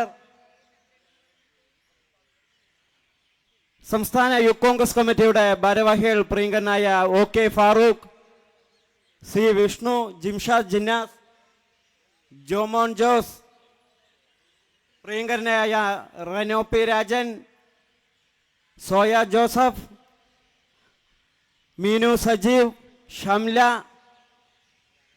പ്രിയങ്കരനായ ലിൻഡോ പി ആൻഡോ, അരുൺ ദേവ്, പ്രിയങ്കരനായ advocate V T Nihal, Pratheesh Madhavan, Arunkumar Palakkurissi, Shefeeq Kathikkode, advocate Subramanian ഉൾപ്പെടെയുള്ള സംസ്ഥാന യൂത്ത് കോൺഗ്രസ് കമ്മിറ്റിയുടെ ഭാരവാഹികൾ, മുൻ ജില്ലാ യൂത്ത് കോൺഗ്രസ് കമ്മിറ്റിയുടെ പ്രസിഡന്റുമാർ, പ്രിയങ്കരനായ ടി എച്ച് ഫിറോസ് ബാബു, പ്രിയങ്കരനായ സുമേഷ് അച്യുതൻ ഉൾപ്പെടെയുള്ള ജില്ലാ കോൺഗ്രസ് കമ്മിറ്റിയുടെ ഭാരവാഹികൾ, സംസ്ഥാന യൂത്ത് കോൺഗ്രസ് കമ്മിറ്റിയുടെ ഭാരവാഹികൾ, ജില്ലാ യൂത്ത് കോൺഗ്രസ് കമ്മിറ്റിയുടെ ഭാരവാഹികൾ, ജില്ലാ കെ യു കമ്മിറ്റിയുടെ പ്രിയങ്കരനായ പ്രസിഡന്റ് നിഖിൽ കണ്ണാടി, സംസ്ഥാന കെ യു കമ്മിറ്റിയുടെ ഭാരവാഹികൾ പ്രിയങ്കരനായ അജാസ് കുഴൽമന്നം, ഗൗജ വിജയകുമാർ ഉൾപ്പെടെയുള്ള യൂത്ത് കോൺഗ്രസിന്റെ നിയോജകമണ്ഡലം പ്രസിഡന്റുമാർ, മണ്ഡലം യൂത്ത് കോൺഗ്രസ് കമ്മിറ്റിയുടെ പ്രസിഡന്റുമാർ ഉൾപ്പെടെ പാലക്കാട് ജില്ലയിലെ യൂത്ത് കോൺഗ്രസിന്റെ പ്രവർത്തനങ്ങൾക്ക് സ്ഥാനമാനങ്ങൾക്കപ്പുറം ഈ പ്രസ്ഥാനത്തെ സ്നേഹിച്ച് ഈ പ്രസ്ഥാനത്തിനോടൊപ്പം നിൽക്കുന്ന പ്രിയങ്കരനായ എൻ്റെ പാലക്കാട്ടെ യൂത്ത് കോൺഗ്രസിന്റെ സഹപ്രവർത്തകരെ, സുഹൃത്തുക്കളെ, വളരെ വൈകിയാണ് ഈ ഉദ്ഘാടന സമ്മേളനം നമ്മളിവിടെ ആരംഭിച്ചിരിക്കുന്നത്. അതുകൊണ്ട് ഒരു ദീർഘമായ പ്രസംഗത്തിന് പ്രസക്തിയില്ല എന്ന ബോധ്യത്തോടു കൂടി തന്നെയാണ് നിങ്ങളുടെ മുൻപിൽ നിൽക്കുന്നത്. ഒന്ന് രണ്ട് കാര്യങ്ങൾ സൂചിപ്പിക്കാതെ പോവാൻ കഴിയാത്തതുകൊണ്ട് മാത്രം ആ കാര്യങ്ങൾ സൂചിപ്പിക്കാൻ ഈ അവസരം വിനിയോഗിക്കുകയാണ്. ഈ കാലഘട്ടം ആവശ്യപ്പെടുന്ന കാലിക പ്രസക്തമായ മുദ്രാവാക്യം ഉയർത്തിപ്പിടിച്ചുകൊണ്ടാണ് പാലക്കാട് ജില്ലാ യൂത്ത് കോൺഗ്രസ് കമ്മിറ്റിയുടെ നേതൃത്വത്തിൽ ഏകാധിപത്യത്തിന് മുന്നിൽ ഇന്ത്യൻ ഭരണഘടനയാണ് ആയുധം എന്ന മുദ്രാവാക്യം ഉയർത്തിപ്പിടിച്ച് യൂണിറ്റി ഫോർ ഡെമോക്രസി എന്ന പേരിൽ മണ്ഡലം പദയാത്രകളും അതിനുശേഷം വിവിധ സെമിനാറുകളും വിവിധ പരിപാടികളും നടത്തി ശേഷമാണ് ജില്ലാ കോൺഗ്രസ് കമ്മിറ്റിയുടെ നേതൃത്വത്തിൽ ഈ കോട്ട മൈതാനത്തിൽ ഇത്തരത്തിൽ യുവജന സംഗമം സംഘടിപ്പിച്ചിരിക്കുന്നത്. ഇവിടെ സ്വാഗത പ്രാസംഗികൻ സൂചിപ്പിച്ചതുപോലെ ഞങ്ങളുടെ നേതൃത്വത്തിലുള്ള പുതിയ കമ്മിറ്റി നിലവിൽ വന്നതിനു ശേഷം വിപുലമായ ഒരു പരിപാടി നടത്താൻ കഴിഞ്ഞ 2024 ജനുവരി മാസം 26 തീയതി ഇതേ കോട്ട മൈതാനത്ത് ഒരു യുവജന സംഗമം നടത്താൻ ഞങ്ങൾ തീരുമാനിക്കുകയുണ്ടായി. ആ തീരുമാനവുമായി മുന്നോട്ട് പോകുമ്പോഴാണ് പ്രിയങ്കരനായ സംസ്ഥാന യൂത്ത് കോൺഗ്രസ് കമ്മിറ്റിയുടെ പ്രസിഡന്റിനോട് ഞങ്ങളായ ആശയം പങ്കുവെച്ചപ്പോൾ ആ പരിപാടി സംസ്ഥാന യൂത്ത് കോൺഗ്രസ് കമ്മിറ്റിയുടെ പരിപാടിയാക്കി മാറ്റണമെന്ന് പറഞ്ഞപ്പോൾ വളരെ സന്തോഷത്തോടുകൂടി ഞങ്ങൾ ആ പരിപാടി ഏറ്റെടുക്കുകയും വലിയ വിജയമായി നമ്മൾ ആ പരിപാടി പൂർത്തീകരിക്കുകയുമുണ്ടായി. അതിൻ്റെ ശേഷം ഒരു വർഷം പൂർത്തീകരിക്കുമ്പോൾ വീണ്ടും അത്തരത്തിൽ യുവജന സംഗമം നടത്താൻ ഞങ്ങൾ തീരുമാനിക്കുകയുണ്ടായി. ജനുവരി മാസം 30-ാം തീയതിയാണ് അത്തരത്തിൽ യുവജന സംഗമം നടത്താൻ നമ്മൾ തീരുമാനിച്ചത്. അന്നാണ് ബഹുമാന്യനായ കേരളത്തിന്റെ പ്രതിപക്ഷ നേതാവിന്റെ മലയോര ജാഥ ഈ ജില്ലയിലേക്ക് കടന്നു വരുന്നുണ്ട് എന്ന് പറഞ്ഞപ്പോൾ കോൺഗ്രസിന്റെ നേതൃത്വം ആ 30-ാം തീയതിയിലെ പരിപാടി മാറ്റണമെന്ന് ഞങ്ങളോട് ആവശ്യപ്പെട്ടതിന്റെ അടിസ്ഥാനത്തിലാണ് ഇന്ന് 5-ാം തീയതിയിലേക്ക് ഇത്തരത്തിൽ ഈ പരിപാടി ഞങ്ങൾ മാറ്റുകയുണ്ടായത്. ഈ പരിപാടിയുടെ ഔപചാരികമായ ഉദ്ഘാടന കർമ്മം ഏറ്റത് അഖിലേന്ത്യാ യൂത്ത് കോൺഗ്രസ് കമ്മിറ്റിയുടെ ബഹുമാന്യനായ പ്രസിഡന്റ് പ്രിയങ്കരനായ ഉദയഭാനു ചിമ്പ അവറുകളാണ് ഈ പരിപാടിയുടെ ഉദ്ഘാടനം ഏറ്റത്. യു പിയിലെ ഗോരഖ്പൂരിൽ യൂത്ത് കോൺഗ്രസിലെ ഒരു സമരം നടക്കുകയും ആ സമരത്തിന് നേരെ പോലീസിന്റെ അതിക്രൂരമായി മർദ്ദനമുണ്ടായതിന്റെ ഫലമായി ഒരു യൂത്ത് കോൺഗ്രസിന്റെ പ്രവർത്തകന്റെ ജീവൻ നഷ്ടപ്പെടുന്ന ഒരു സാഹചര്യം ഉണ്ടായപ്പോ അഖിലേന്ത്യാ യൂത്ത് കോൺഗ്രസിന്റെ പ്രസിഡന്റിന് അടിയന്തരമായി ആ സമരഭൂമിയിലേക്ക് കടന്നു പോവേണ്ടി വന്നു. അതുകൊണ്ടാണ് അദ്ദേഹത്തിന് ഈ സംഗമത്തിൽ എത്താൻ കഴിയാതെ പോയത്. അദ്ദേഹത്തിന്റെ എല്ലാവിധ ആശംസയും സംസ്ഥാന പ്രസിഡന്റിനോട് ഇവിടെ അറിയിക്കണമെന്ന് നമ്മെ അറിയിച്ചിട്ടുണ്ട്. ഈ സംഗമം അതുകൊണ്ട് ഔപചാരികമായി ഉദ്ഘാടനം ചെയ്യുന്നത് പ്രിയങ്കരനായ ഞാൻ നേരത്തെ സൂചിപ്പിച്ചതുപോലെ പാലക്കാടിന് മെഡിക്കൽ കോളേജ് സമ്മാനിച്ച പ്രിയങ്കരനായ AP അനിൽകുമാർ അവറുകളാണ്. ഈ സംഗമം ഔപചാരികമായി ഉദ്ഘാടനം ചെയ്യുന്നതിന് വേണ്ടി പ്രിയങ്കരനായ അനിലേട്ടനെ ആദരപൂർവ്വം ക്ഷണിക്കുന്നു.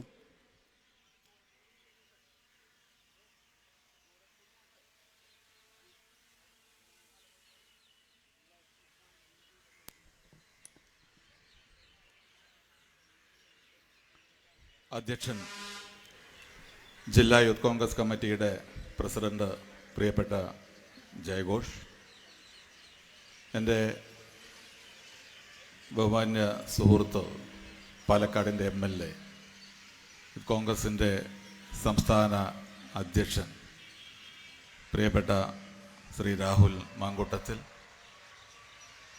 ഏറെ ബഹുമാന്യനായ കേരളത്തിലെ തന്നെ മുതിർന്ന കോൺഗ്രസ് നേതാക്കളിൽ ഒരാളായ VS വിജയരാഘവൻ അവർകൾ, വേദിയിലുള്ള KPCCയുടെ ജനറൽ സെക്രട്ടറിമാർ ശ്രീ C. ചന്ദ്രൻ, ശ്രീമതി തുളസി, മുൻ ജില്ലാ കോൺഗ്രസ് കമ്മിറ്റിയുടെ president Shri CV Balendran master, പ്രിയപ്പെട്ട ഹരിഗോവിന്ദൻ മാസ്റ്റർ, ഏറെ പ്രിയങ്കരനായ എൻ്റെ യുവ സുഹൃത്ത് യൂത്ത് കോൺഗ്രസിൻ്റെ സംസ്ഥാന വൈസ് പ്രസിഡന്റ് അബിൻ വർക്കി, വേദിയിലുള്ള യൂത്ത് കോൺഗ്രസിൻ്റെ സംസ്ഥാന ഭാരവാഹികൾ, യൂത്ത് കോൺഗ്രസിൻ്റെ ജില്ലാ ഭാരവാഹികൾ,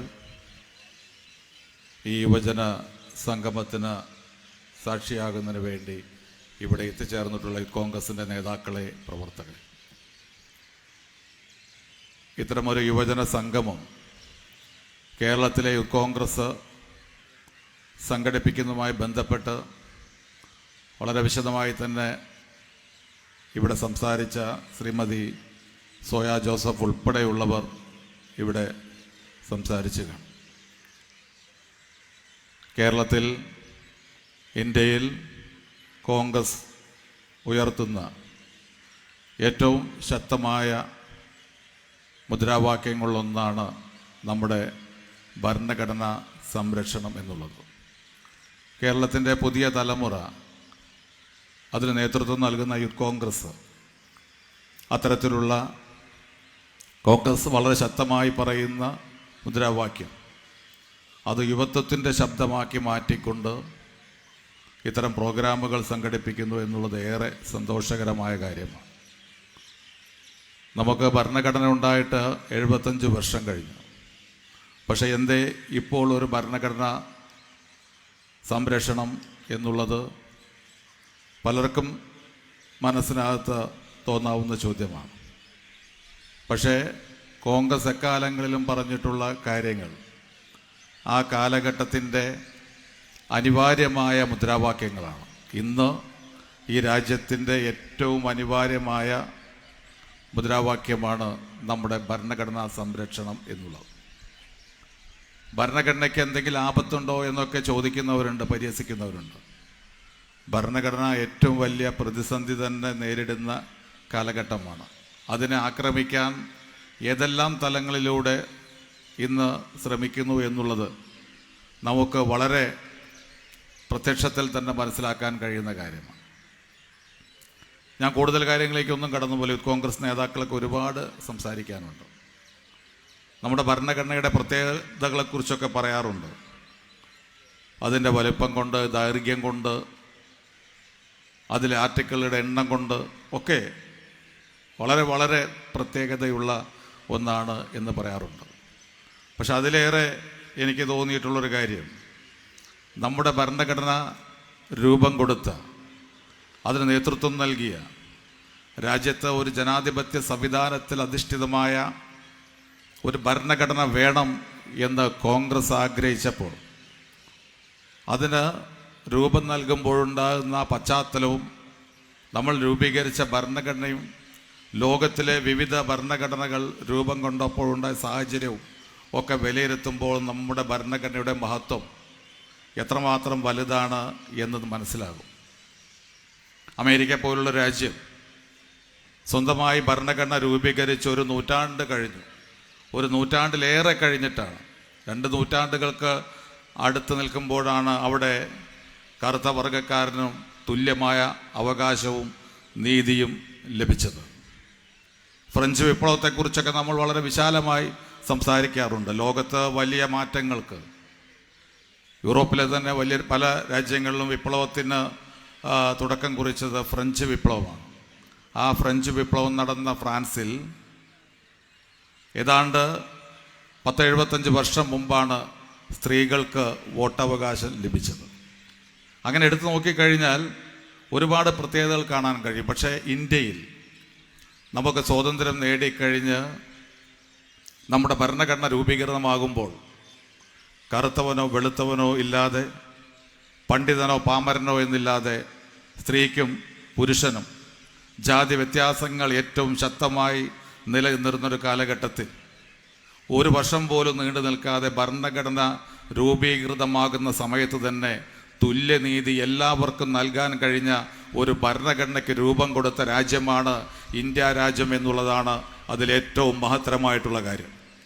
നമ്മൾ ഒന്നിനെയും വേണ്ടി കാത്തിരുന്നിട്ടില്ല. മറ്റ് വികസിത രാജ്യങ്ങളിൽ പോലും അത്തരത്തിലുള്ള തുല്യനീതിക്ക് വേണ്ടി ദശാബ്ദങ്ങളോളം കാത്തിരിക്കേണ്ടി വന്നപ്പോൾ നമുക്കങ്ങനെ ഒരു പ്രയാസം ഇന്ത്യ രാജ്യത്തുണ്ടായില്ല. അമ്പലങ്ങളിൽ പോകുവാൻ, ആരാധനാലയങ്ങളിൽ പോകുവാൻ വേർതിരിവുള്ള സന്ദർഭമായിരുന്നു നമുക്കറിയാം സ്വാതന്ത്ര്യത്തിൻ്റെ ആദ്യ നാളുകളിൽ പല സംസ്ഥാനങ്ങളിലും, കേരളം ഉൾപ്പെടെയുള്ള സംസ്ഥാനങ്ങളിൽ. പക്ഷേ കോൺഗ്രസ് രൂപം കൊടുത്ത ഭരണഘടനയ്ക്കനുസരിച്ച് ഇന്ന് പോളിംഗ് ബൂത്തിൽ പോകുവാൻ അന്നും ഇന്നും 2 വരി ഉണ്ടായിട്ടില്ല. ഈ പറഞ്ഞ പണ്ഡിതനും പാമ്പരനും ജാതി വ്യത്യാസമില്ലാതെ ഒരേ ലൈനിൽ നിൽക്കേണ്ടി വന്ന, അല്ലെങ്കിൽ അങ്ങനെ നിൽക്കാനുള്ള ഒരവകാശം നൽകിയ രാജ്യമാണ് ഇന്ത്യ രാജ്യം. അതാണ് ഇന്ത്യൻ ഭരണഘടന.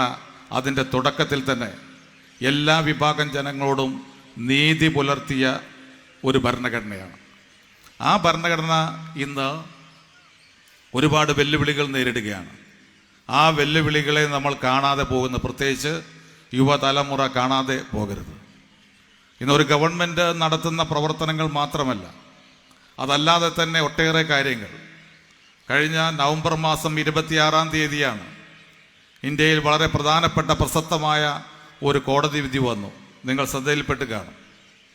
ആ കോടതി വിധി എന്ന് പറയുന്നത് BJP നേതാവ് സുബ്രഹ്മണ്യൻ സ്വാമിയും അതുപോലെ BJP നേതാവ് വിഷ്ണു ജെയിനും കൂടെ ഒരു കോടതിയിൽ പോയി. ആ കോടതിയിൽ അവരുടെ ഏറ്റവും പ്രധാനപ്പെട്ട പ്രയർ എന്ന് പറയുന്നത് ഇന്ത്യയിൽ ഇന്ത്യൻ നാഷണൽ കോൺഗ്രസിൻ്റെ അധ്യക്ഷയും ഇന്ത്യയുടെ പ്രധാനമന്ത്രിയുമായിരുന്ന ശ്രീമതി ഇന്ദിരാഗാന്ധി 1976 നമുക്കറിയാം ഇന്ത്യയിലെ ഭരണഘടനാ ഭേദഗതി ഏറ്റവും പ്രസക്തമാണ്. 42-ാം ഭരണഘടനാ ഭേദഗതി, മിനി കോൺസ്റ്റിറ്റ്യൂഷൻ എന്ന് പറഞ്ഞ് അതിന് വിമർശിക്കുന്നവരുമുണ്ട്. പക്ഷേ ആ ഒരു ഭരണഘടനാ ഭേദഗതിയിലൂടെ കൊണ്ടുവന്ന സെക്യുലറിസവും സോഷ്യലിസവും, ഈ 2 വാക്കുകൾ ഭരണഘടനയിൽ നിന്ന് നീക്കം ചെയ്യണമെന്ന് ആവശ്യപ്പെട്ടുകൊണ്ടാണ് സുബ്രഹ്മണ്യൻ സ്വാമിയും വിഷ്ണു ജെയിനും കോടതിയിൽ പോയത്. അതിനെതിരായി കോടതി വിധി വന്നത് നവംബർ മാസം 26-ാം തീയതിയാണ്. കോടതി ചോദിച്ചു, എന്തിനു വേണ്ടിയാണ് ഈ 2 വാക്കുകളും ഇന്ത്യയുടെ ഭരണഘടനയിൽ നിന്ന് നീക്കം ചെയ്യേണ്ട ആവശ്യം ഇപ്പോഴെന്താണ് ഉള്ളത് എന്നാണ് കോടതി ചോദിച്ചത്. കോടതിയുടെ ആ ചോദ്യം തന്നെയാണ് ഇന്ത്യൻ നാഷണൽ കോൺഗ്രസ് നേരത്തെയും ഇപ്പോഴും ആവർത്തിച്ച് ചോദിച്ചുകൊണ്ടിരിക്കുന്നതും. നമ്മൾ വളരെ ശക്തമായ രീതിയിൽ ആ 2 പദങ്ങൾ, 2 വാക്കുകളും ഇന്ത്യൻ ഭരണഘടനയെ ശക്തമാക്കുന്ന ഒന്നാണ് എന്ന് ആവർത്തിച്ച് പറഞ്ഞുകൊണ്ടിരിക്കുന്നു. ഞാൻ പറഞ്ഞു വന്നത്, ഒരു ഗവൺമെൻറ് നടത്തുന്ന ഭരണഘടനയ്ക്കെതിരായ അക്രമം പോലെ തന്നെ ജുഡീഷ്യറിയുടെ സഹായത്തോടു കൂടി നമ്മുടെ ഭരണഘടനയെ ദുർബലപ്പെടുത്തുവാനുള്ള നീക്കവും BJP നേതാക്കൾ ഇന്ന് നടത്തിക്കൊണ്ടിരിക്കുന്നു. അതോടൊപ്പം തന്നെ ഇന്ന് BJPയെ സംബന്ധിച്ചിടത്തോളം ഏറ്റവും പ്രധാനപ്പെട്ട 2 കാര്യങ്ങൾ, ഈ ഭരണഘടന ഉയർത്തിപ്പിടിക്കുന്ന മൂല്യങ്ങൾ, ആ മൂല്യങ്ങൾ ഇന്ന് ഇന്ത്യ രാജ്യത്ത് അതിന് തുടക്കം കുറിച്ചത് മഹാത്മാഗാന്ധിയാണ്. അത് പ്രാവർത്തികമാക്കിയത് മഹാനായ BR അംബേദ്കറാണ്. ഈ 2 നേതാക്കളും ഇന്ന് ഏറ്റവും കൂടുതൽ വിമർശിക്കപ്പെടുന്ന കാലഘട്ടമാണ്. ഞാൻ അടുത്തിടെ ഒരു ലേഖനം വായിച്ചു. അതിനകത്ത് പറയുന്നു, മഹാത്മാഗാന്ധി സ്ഥാപിച്ച സബർമതി ആശ്രമത്തിൽ ഇന്ന് വളരെ ബോധപൂർവം RS നേതാക്കളും RSS പ്രവർത്തകരും ചെന്ന് അവിടെ സന്ദർശക ഡയറിയിൽ എഴുതി പിടിപ്പിക്കുന്നു, ഗാന്ധിജി ഈ രാജ്യത്തിന് നഷ്ടപ്പെടുത്തിയ ഹിന്ദുത്വ രാഷ്ട്രം എന്നുള്ള വലിയ ആശയത്തെ തകർത്ത ആളാണ് ഇവിടെ ഈ സബർമതി ആശ്രമത്തിൻ്റെ ആത്മാവ് എന്ന് പറയുന്ന ഗാന്ധിജി എന്ന് വളരെ വ്യക്തമായി എഴുതുന്നു. അതുപോലെ തന്നെ 75 വർഷക്കാലം ഒരു ഭരണഘടന രൂപം നൽകിക്കൊണ്ട് ഇന്ത്യക്ക് ഒരു യഥാർത്ഥ ഭരണഘടന ഇല്ലാതാക്കിയത് ഗാന്ധിജിയാണ് എന്ന് ബോധപൂർവം വിസിറ്റേഴ്സ് ബുക്കിൽ എഴുതുന്നു. കൊച്ചു കാര്യമായിട്ട് നമുക്ക് തോന്നാം. പക്ഷേ ഇതൊരു ജനതയെ ആ രീതിയിൽ മാറ്റിയെടുത്തുകൊണ്ട് ഗാന്ധിജിയാണ് ഇന്ത്യയുടെ ശത്രു, ഗാന്ധിജിയാണ് ഇന്ത്യയുടെ മതേതരത്വവും ഇന്ത്യയിലെ ഹിന്ദു രാഷ്ട്രവാദം തകർത്തതും മഹാത്മാഗാന്ധിയാണ് എന്ന് പുതിയ തലമുറയിലും ഒരുപാട് കാലം ശ്രമിച്ച് പരാജയപ്പെട്ടൊരു കാര്യം വീണ്ടും അത് ആവർത്തിച്ച് പറഞ്ഞ് ഗാന്ധിജിയെ പ്രതിക്കൂട്ടിൽ നിർത്തുന്ന തലത്തിലേക്ക് ഇന്ന് പ്രചരണങ്ങൾ നടക്കുന്നു. അതുമായി ബന്ധപ്പെട്ട ഒരുപാട് കാര്യങ്ങൾ ഞാൻ സമയപരിമിതി കൊണ്ട് അതിലേക്ക് പോകുന്നില്ല. ഒരിക്കൽ വെടിവെച്ച് കൊന്ന ഗാന്ധിജിയെ വീണ്ടും വീണ്ടും ഇന്ന് പ്രതീകാത്മകമായി വെടിവെച്ച് കൊല്ലുന്ന ഒരു ജനതയും നേതാക്കളുമുള്ള ഈ രാജ്യത്ത് ഗാന്ധിജിക്കെതിരെയുള്ള ബോധപൂർവമായ ഇത്തരം അധിക്ഷേപ ശ്രമങ്ങൾ തീർച്ചയായും അത് ഭരണഘടനയെ തകർക്കുന്നതിനുള്ള മുന്നോടിയായിട്ടുള്ള മഹാത്മാഗാന്ധിയുടെ പ്രതിച്ഛായ തകർക്കുവാനുള്ള നീക്കത്തിൻ്റെ ഭാഗമാണ് എന്നുള്ള കാര്യത്തിൽ യാതൊരു സംശയവും വേണ്ട. അതുപോലെ തന്നെയാണ് ബാബാ സാഹേബ് അംബേദ്കർ. ഈ രാജ്യത്ത് ഒരു ഭരണഘടന, ഞാൻ പറഞ്ഞല്ലോ, എല്ലാവർക്കും തുല്യനീതി, പരസ്പരം കണ്ടാൽ വെളിപ്പാടകലെ മാറി നിന്ന് നടക്കേണ്ടി വരുന്ന ഒരു സാഹചര്യം ഉണ്ടായപ്പോൾ പോലും അവിടെ ഉന്നത കുലജാതനെന്നോ അല്ലെങ്കിൽ മറ്റൊന്ന് BJP-കാരൻ പറയുന്ന രീതിയിലുള്ള വ്യത്യാസങ്ങളൊന്നുമില്ലാതെ ഈ രാജ്യത്ത് ജനിച്ചു വീണ മനുഷ്യർക്ക് എല്ലാവർക്കും തുല്യമായ അവകാശമുണ്ട്. ആ അവകാശം സംരക്ഷിക്കപ്പെടുവാനാണ് ഒരു ഭരണഘടന എന്ന ഉദ്ദേശത്തോടു കൂടി തന്നെ ഒരു ഭരണഘടന രൂപപ്പെടുത്തിയെടുത്ത അംബേദ്കറെ അധിക്ഷേപിക്കുവാനും BJP നിരന്തരം ശ്രമങ്ങൾ നടത്തിക്കൊണ്ടിരിക്കുന്നു.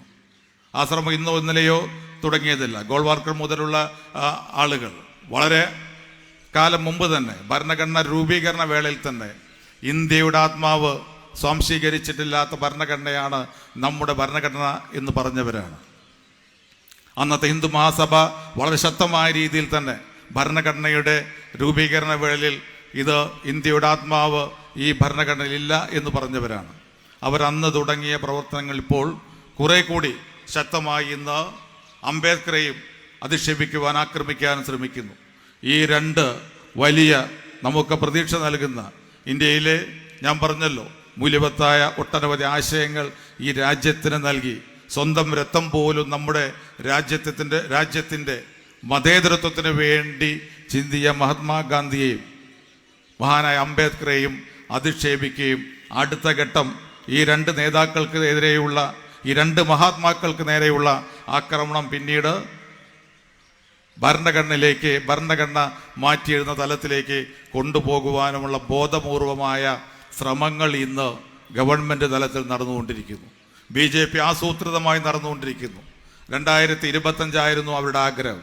കഴിഞ്ഞ തെരഞ്ഞെടുപ്പിൽ 400 സീറ്റ് എന്ന് പറഞ്ഞത് അവർ വെറുതെ പറഞ്ഞതല്ല. ആ 400 സീറ്റിലൂടെ 100 വർഷം മുമ്പ് രൂപീകൃതമായ RSSന്റെ സ്വപ്നം ഈ 2025 യാഥാർത്ഥ്യമാക്കുന്നതിന് വേണ്ടിയുള്ള ശ്രമങ്ങളാണ് BJP ബോധപൂർവം നടത്തിയത്. ആ 400 എന്ന സ്വപ്നം നടക്കാതെ പോയതുകൊണ്ടാണ് ഇന്ന് RSS 100ാം വാർഷികം ആഘോഷിക്കുന്ന ഈ സന്ദർഭത്തിൽ അവരുടെ ആഗ്രഹങ്ങൾ നടക്കാതെ പോയത്. എന്നിരുന്നാൽ പോലും നമുക്ക് കാണാൻ കഴിയും, നേരായ വഴിയിലൂടെ അല്ലാതെ വളഞ്ഞ വഴിയിലൂടെ നമ്മുടെ ഭരണഘടനയുടെ അടിസ്ഥാന മൂല്യങ്ങളെ തകർക്കാനുള്ള ശ്രമങ്ങൾ ഇന്ന് ബോധപൂർവം നടക്കുന്നു. അതുകൊണ്ടാണല്ലോ ഏകീകൃത സിവിൽ കോഡൊക്കെ ഏറെ ചർച്ച ചെയ്യപ്പെടേണ്ട ഒന്നാണ്. പക്ഷേ ഉത്തരാഖണ്ഡ് എന്ന് പറഞ്ഞ സംസ്ഥാനത്ത് ഒരു നിയമസഭ ഏകീകൃത സിവിൽ കോഡ് പാസ്സാക്കിയിരിക്കുകയാണ്. ഏകീകൃത സിവിൽ നിയമം പാസ്സാക്കിയിരിക്കുകയാണ്. നമ്മൾ പത്രങ്ങളിൽ വായിച്ചു, ഒരു സമയത്ത് ഇന്ത്യയുടെ ഭരണാധികാരികൾ തന്നെ റിപ്പബ്ലിക് ഡേയുടെ അതല്ലെങ്കിൽ ഭരണഘടനയുടെ 75ാം വാർഷികം ആഘോഷിക്കുന്നതിന് ഒരാഴ്ച മുമ്പാണ് ആസാമിൽ BJP ഗവൺമെൻറ് ബീഫ് നിരോധനം ഏർപ്പെടുത്തിയത്. അത് കഴിഞ്ഞ് 2 ആഴ്ച കഴിഞ്ഞപ്പോഴാണ് ഏകീകൃത സിവിൽ കോഡ് ഉത്തരാഖണ്ഡിൽ കൊണ്ടുവന്നത്. ഇതൊക്കെ പാർലമെൻറ്റിലൂടെ അല്ലാതെയും RSSന്റെ ആഗ്രഹങ്ങൾ ഈ രാജ്യത്ത് നടപ്പാക്കാനും ഞങ്ങൾക്ക് കഴിയും എന്ന് തെളിയിച്ചുകൊണ്ടിരിക്കുകയാണ്. അതുകൊണ്ടാണ് ഞാൻ സൂചിപ്പിച്ചത്, ഇന്ന് ഭരണഘടനാ സംരക്ഷണം എന്നുള്ളത് നമുക്കിവിടെ സ്വതന്ത്രമായി ജീവിക്കുവാനും ചിന്തിക്കുവാനും പ്രവർത്തിക്കുവാനും കഴിയുന്ന ഒരു അന്തരീക്ഷം ഈ രാജ്യത്തുണ്ടാക്കുന്നതും രാജ്യത്ത് നിലനിൽക്കുന്നതും നമ്മുടെ ഭരണഘടന ശക്തമായി നിലനിൽക്കുന്നതുകൊണ്ടാണ്. അതിനെതിരെ വരുന്ന ഏത് പോറലുകളും ഏത് വെല്ലുവിളിയും നമ്മുടെയൊക്കെ വ്യക്തിപരമായ ജീവിതത്തിന് ഏൽക്കുന്ന പോറലുകളാണ്. ഓരോ വ്യക്തിയുടെ വിശ്വാസ പ്രമാണങ്ങൾക്ക് ഏൽക്കുന്ന പോറലുകളാണ്. അതുകൊണ്ട് ഭരണഘടനാ സംരക്ഷണം എന്ന് പറയുന്നത് ഏറ്റവും അനിവാര്യമായ മുദ്രാവാക്യമാണ് എന്ന് യുവാക്കൾ തിരിച്ചറിയുകയും അതിനുവേണ്ടി പോരാട്ടം നടത്തുകയും ചെയ്യുക എന്നുള്ളത് തന്നെയാണ് കാലിക പ്രസക്തമായ ഏറ്റവും വലിയ മുദ്രാവാക്യം. ആ മുദ്രാവാക്യം യൂത്ത് കോൺഗ്രസ് ഏറ്റെടുക്കുന്നു എന്നുള്ളത് ഏറ്റവും ശ്രദ്ധേയമായ കാര്യമാണ്. നമ്മെ സംബന്ധിച്ചിടത്തോളം യൂത്ത് കോൺഗ്രസ്സിന് ഒട്ടനവധി ഉത്തരവാദിത്തങ്ങളുണ്ട്. ഞാൻ വർത്തമാനകാല രാഷ്ട്രീയത്തിലേക്ക് ഒന്നും ഞാൻ കടന്നു പോകുന്നില്ല. കേരളത്തിലെ ഗവൺമെൻറ്റിനെതിരായ ഒട്ടനവധി സമര മാർഗങ്ങൾ നമ്മുടെ സമരം ചെയ്യേണ്ട സാഹചര്യമുണ്ട്. പക്ഷേ ഞാൻ പറഞ്ഞല്ലോ, ആ സമരം ചെയ്യുവാനുള്ള അവകാശം, പോരാട്ടം നടത്തുവാനുള്ള അവകാശം, അതൊക്കെ അന്തർലീനമായിട്ടുള്ളത് നമ്മുടെ ഭരണഘടനയിൽ അധിഷ്ഠിതമാണ്. ആ ഭരണഘടന സംരക്ഷിക്കുക എന്നുള്ളത് തന്നെയാണ്, അതിനുവേണ്ടി പോരാട്ടം നടത്തുക എന്നുള്ളതാണ് ചെറുപ്പക്കാർ നടത്തേണ്ട ഏറ്റവും വലിയ സമരം എന്നുള്ള കാര്യം സംശയമില്ല. ആ ഒരു അർത്ഥത്തിൽ കേരളത്തിലെ യൂത്ത് കോൺഗ്രസ് എല്ലാ ജില്ലകളിലും ഇതുപോലെ പ്രോഗ്രാമുകൾ സംഘടിപ്പിക്കുന്നു എന്നുള്ളത് എടുത്തു പറയേണ്ട കാര്യമാണ്. തീർച്ചയായിട്ടും ഈ കാലഘട്ടത്തിന് അനിവാര്യമായ ഒരു മുദ്രാവാക്യമാണ് ശ്രീ രാഹുൽ മാങ്കൂട്ടത്തിൽ നേതൃത്വത്തിലുള്ള യൂത്ത് കോൺഗ്രസ് ഏറ്റെടുത്തിട്ടുള്ളത് എന്ന് ഒരിക്കൽ കൂടി സൂചിപ്പിച്ചുകൊണ്ട് ഇത്തരത്തിലുള്ള സമ്മേളനങ്ങളും പ്രചരണങ്ങളും ഇന്ന് വളരെ ശക്തമായ രീതിയിൽ നടത്തുവാനും മുന്നോട്ട് കൊണ്ടുപോകുവാനും യൂത്ത് കോൺഗ്രസ്സിന് കഴിയട്ടെ എന്ന് ആശംസിച്ചുകൊണ്ട് ഈ സമ്മേളനത്തിൻ്റെ ഔപചാരികമായ ഉദ്ഘാടന കർമ്മം നിർവഹിക്കുന്നു. നന്ദി. ജയ് കോൺഗ്രസ്. ഈ സംഗമത്തെ മുഖ്യപ്രഭാഷണം നടത്തുന്നതിന് വേണ്ടി സംസ്ഥാന യൂത്ത് കോൺഗ്രസ് കമ്മിറ്റിയുടെ പ്രിയങ്കരനായ വൈസ് പ്രസിഡന്റ് പ്രിയങ്കരനായ അബിൻ വർക്കി അവരുടെ ആദരപൂർവ്വം ക്ഷണിക്കുന്നു.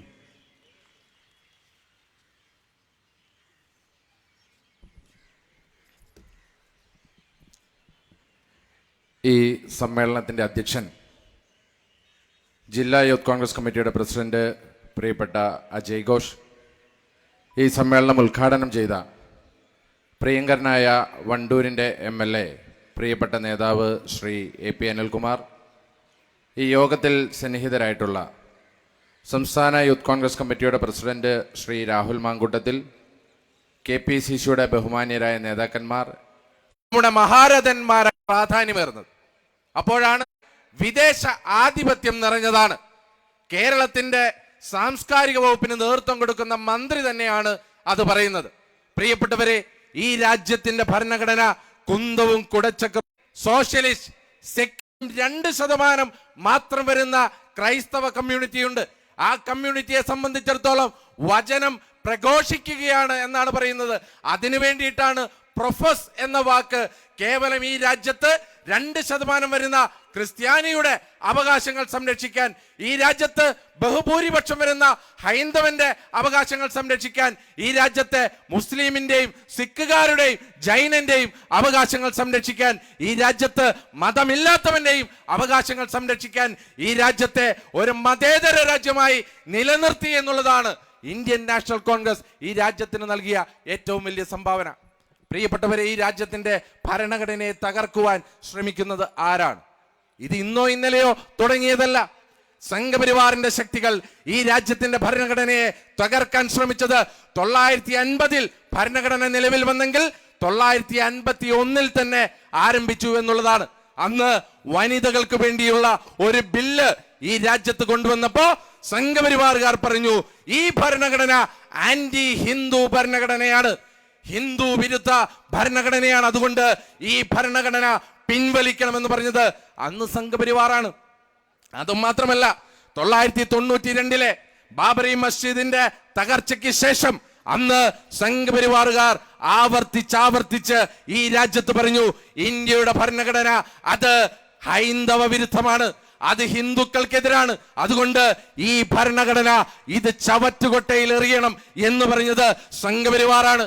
ഈ രാജ്യത്തെ ഭരണഘടന 200 കൊല്ലം ഭരിച്ച ബ്രിട്ടീഷുകാരേക്കാൾ വലിയ ദ്രോഹമാണ് ഈ ഭരണഘടന ചെയ്യുന്നത് എന്ന് പറഞ്ഞത് RSSന്റെ സർസംഘചാലകായിരുന്ന രാജേന്ദ്ര സിംഗ് ആണ്.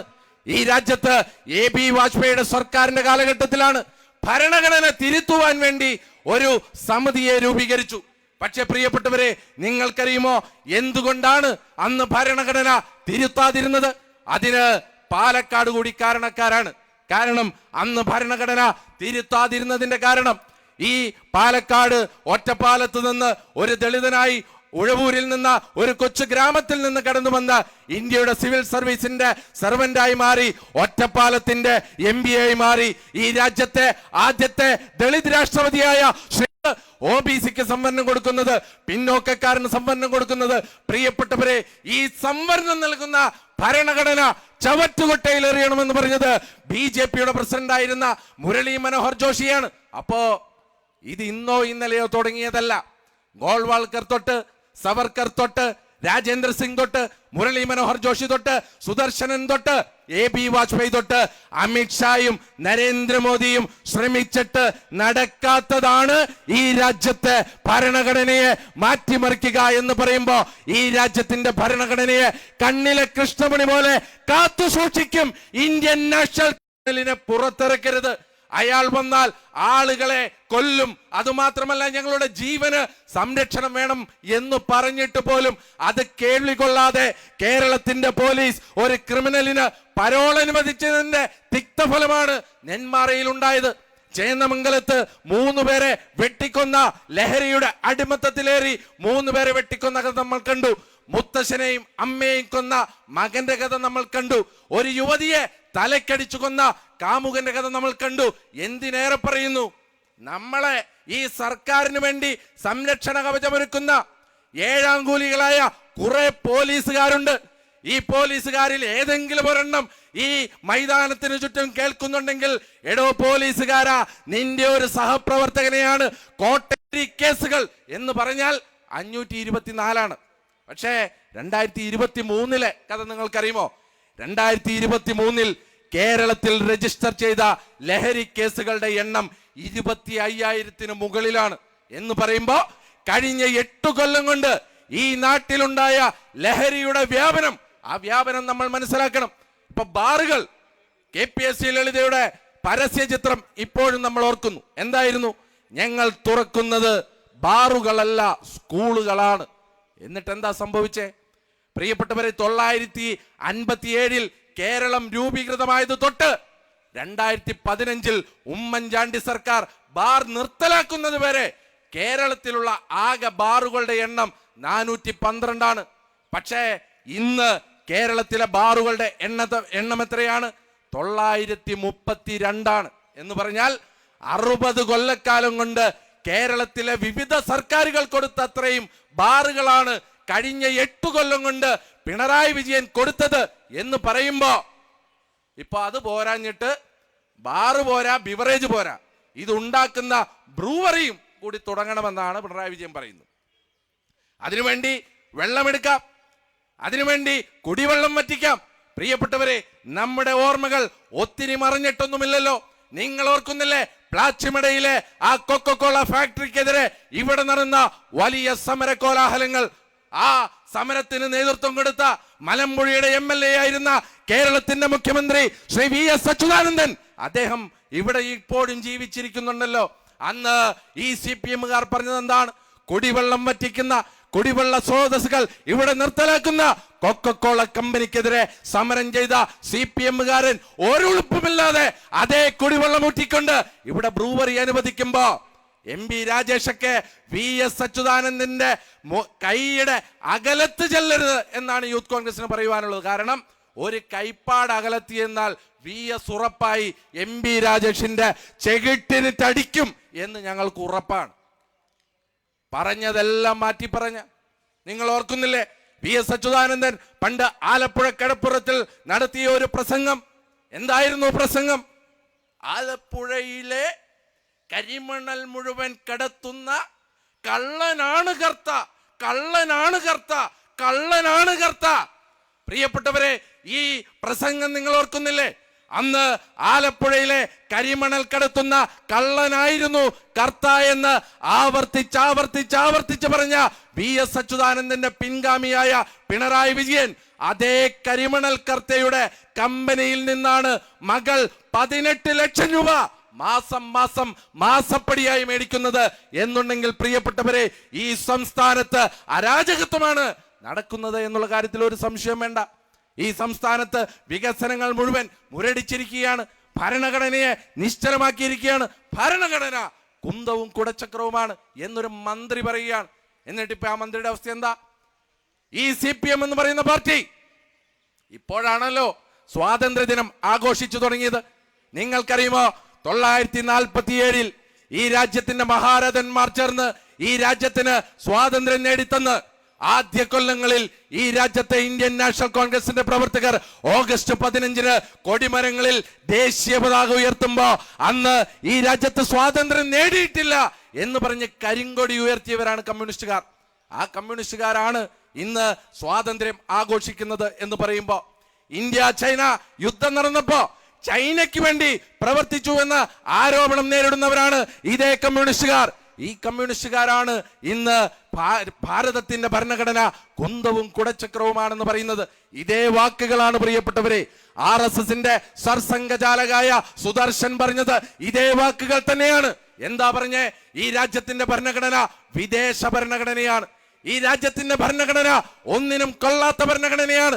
ഇതേ അഭിപ്രായം തന്നെയാണ് കേരളത്തിലെ കമ്മ്യൂണിസ്റ്റ് പാർട്ടിയുടേത് എന്ന് പറയുമ്പോ വർഗീയതയുടെ ഒരു നാണയത്തിന്റെ ഇരുവശങ്ങളാണ് BJPയും CPMും എന്ന് പറഞ്ഞു വെക്കാൻ ആഗ്രഹിക്കുകയാണ്. അതുകൊണ്ട് തന്നെ ഇന്നത്തെ ഈ സമകാലീന രാഷ്ട്രീയ സാഹചര്യത്തിൽ യൂത്ത് കോൺഗ്രസ് നടത്തുന്ന ഈ ഭരണഘടനാ സദസ്സ് ഐക്യത്തിന് വേണ്ടിയുള്ള ഈ വലിയ ആഹ്വാനം അതെന്തുകൊണ്ടും ഈ രാജ്യത്തിന് മുതൽക്കൂട്ടാണ് എന്ന് മാത്രം പറഞ്ഞുകൊണ്ട് വെറുപ്പിന്റെ കമ്പോളത്തിൽ സ്നേഹത്തിന്റെ കട തുറക്കുന്ന രാഹുൽ ഗാന്ധിയുടെ ആശയങ്ങൾ ഈ രാജ്യത്ത് പ്രചരിപ്പിക്കാൻ ഇന്ത്യൻ യൂത്ത് കോൺഗ്രസിന് ഉത്തരവാദിത്തമുണ്ട് എന്ന് മാത്രം പറഞ്ഞുകൊണ്ട് ഈ പരിപാടി സംഘടിപ്പിച്ച പാലക്കാട് ജില്ലാ കമ്മിറ്റിക്ക് ഹൃദയത്തിന്റെ അടിത്തട്ടിൽ നിന്നുള്ള 1000 അഭിവാദ്യങ്ങൾ നേർന്നുകൊണ്ട് പ്രിയപ്പെട്ടവരെ 2021 തെരഞ്ഞെടുപ്പിൽ BJPക്കാരൻ ഇതാ ജയിക്കുന്നു ദാ ജയിച്ചു എന്നൊക്കെ പറഞ്ഞ് മാധ്യമങ്ങൾ റിപ്പോർട്ട് ചെയ്ത് കഴിഞ്ഞ് ആ വോട്ടെണ്ണലിന്റെ അവസാന ഘട്ടത്തിൽ പാലക്കാടിന് ഒരേ ഒരു MLA ഉള്ളൂ എന്ന്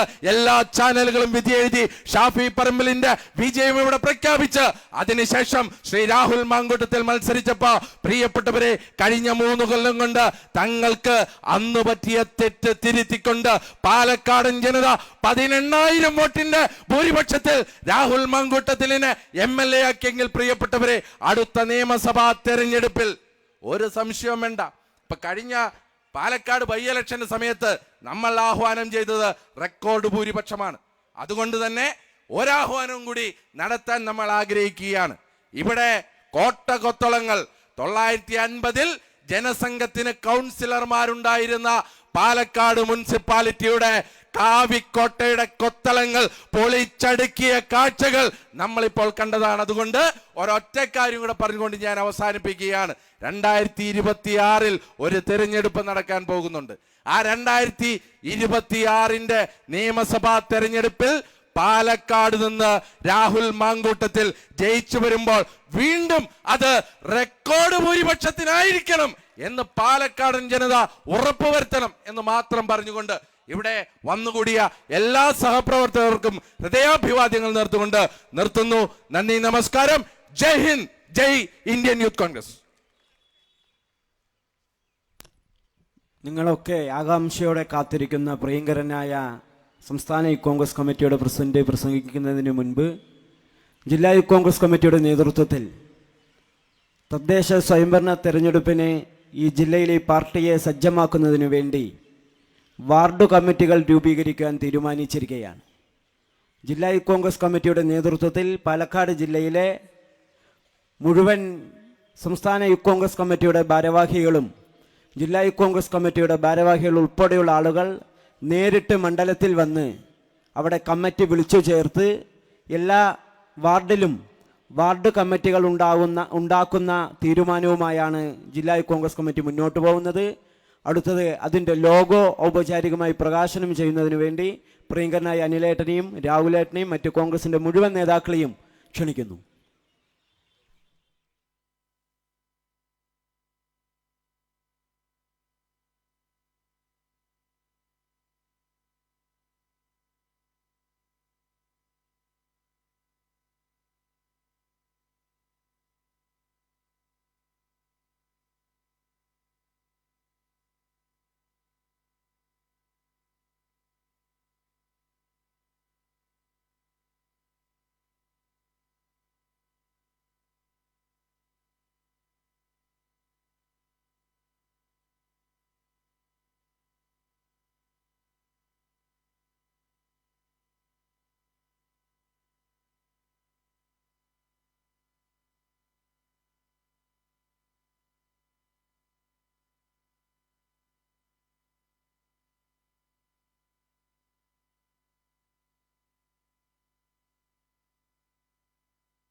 പ്രിയങ്കരനായ സംസ്ഥാന യൂത്ത് കോൺഗ്രസ് കമ്മിറ്റിയുടെ പ്രസിഡന്റും നമ്മുടെ MLA-യുമായ രാഹുലേട്ടനെ ആദരപൂർവ്വം ക്ഷണിക്കുന്നു.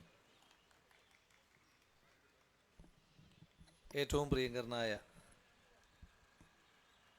ഈ പരിപാടിയുടെ അധ്യക്ഷൻ, ജില്ലയിലെ യൂത്ത് കോൺഗ്രസ് പ്രസ്ഥാനത്തിൻ്റെ അമരക്കാരൻ ശ്രീ KS ജയഘോഷ്, ഈ യുവജന സമ്മേളനം ഔപചാരികമായി ഉദ്ഘാടനം ചെയ്ത വണ്ടൂരിൻ്റെ MLA-യും കേരള പ്രദേശ് കോൺഗ്രസ് കമ്മിറ്റിയുടെ രാഷ്ട്രീയകാര്യ സമിതി അംഗവും മുൻ മന്ത്രിയുമായ ശ്രീ AP അനിൽകുമാർ അവർകൾ,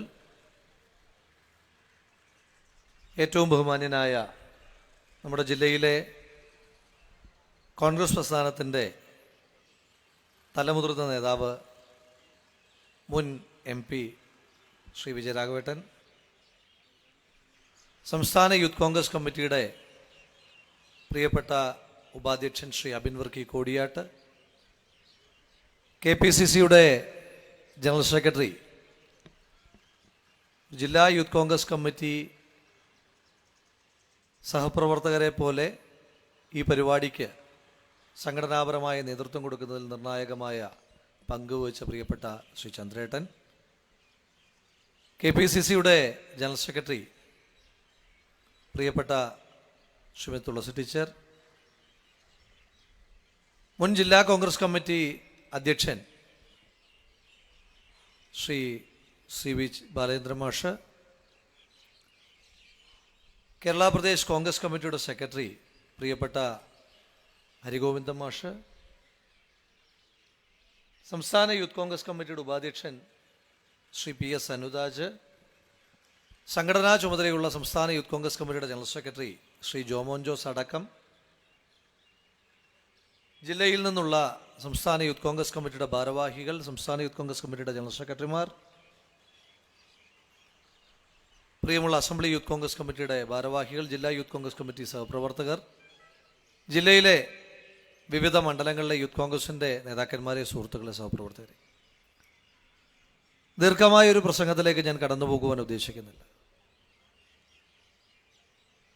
ഏകാധിപത്യത്തിൻ്റെ ഒരു കെട്ടകാലത്ത് ഭരണഘടനയാണ് ഏറ്റവും വലിയ ആയുധം എന്ന മുദ്രാവാക്യവുമായി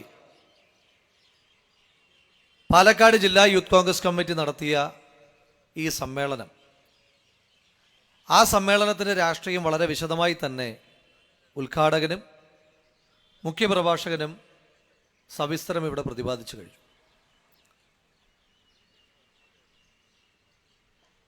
കഴിഞ്ഞ ദിവസം ഒരു സംവാദ പരിപാടിയിൽ പങ്കെടുത്തുകൊണ്ടിരിക്കുമ്പോൾ ഇടതുപക്ഷത്തിൻ്റെ ഒരു പ്രതിനിധി പറഞ്ഞു, RSSൻ്റെ ഒരു പശ്ചാത്തലമെന്ന് പറയുന്നത് ഈ രാജ്യത്ത്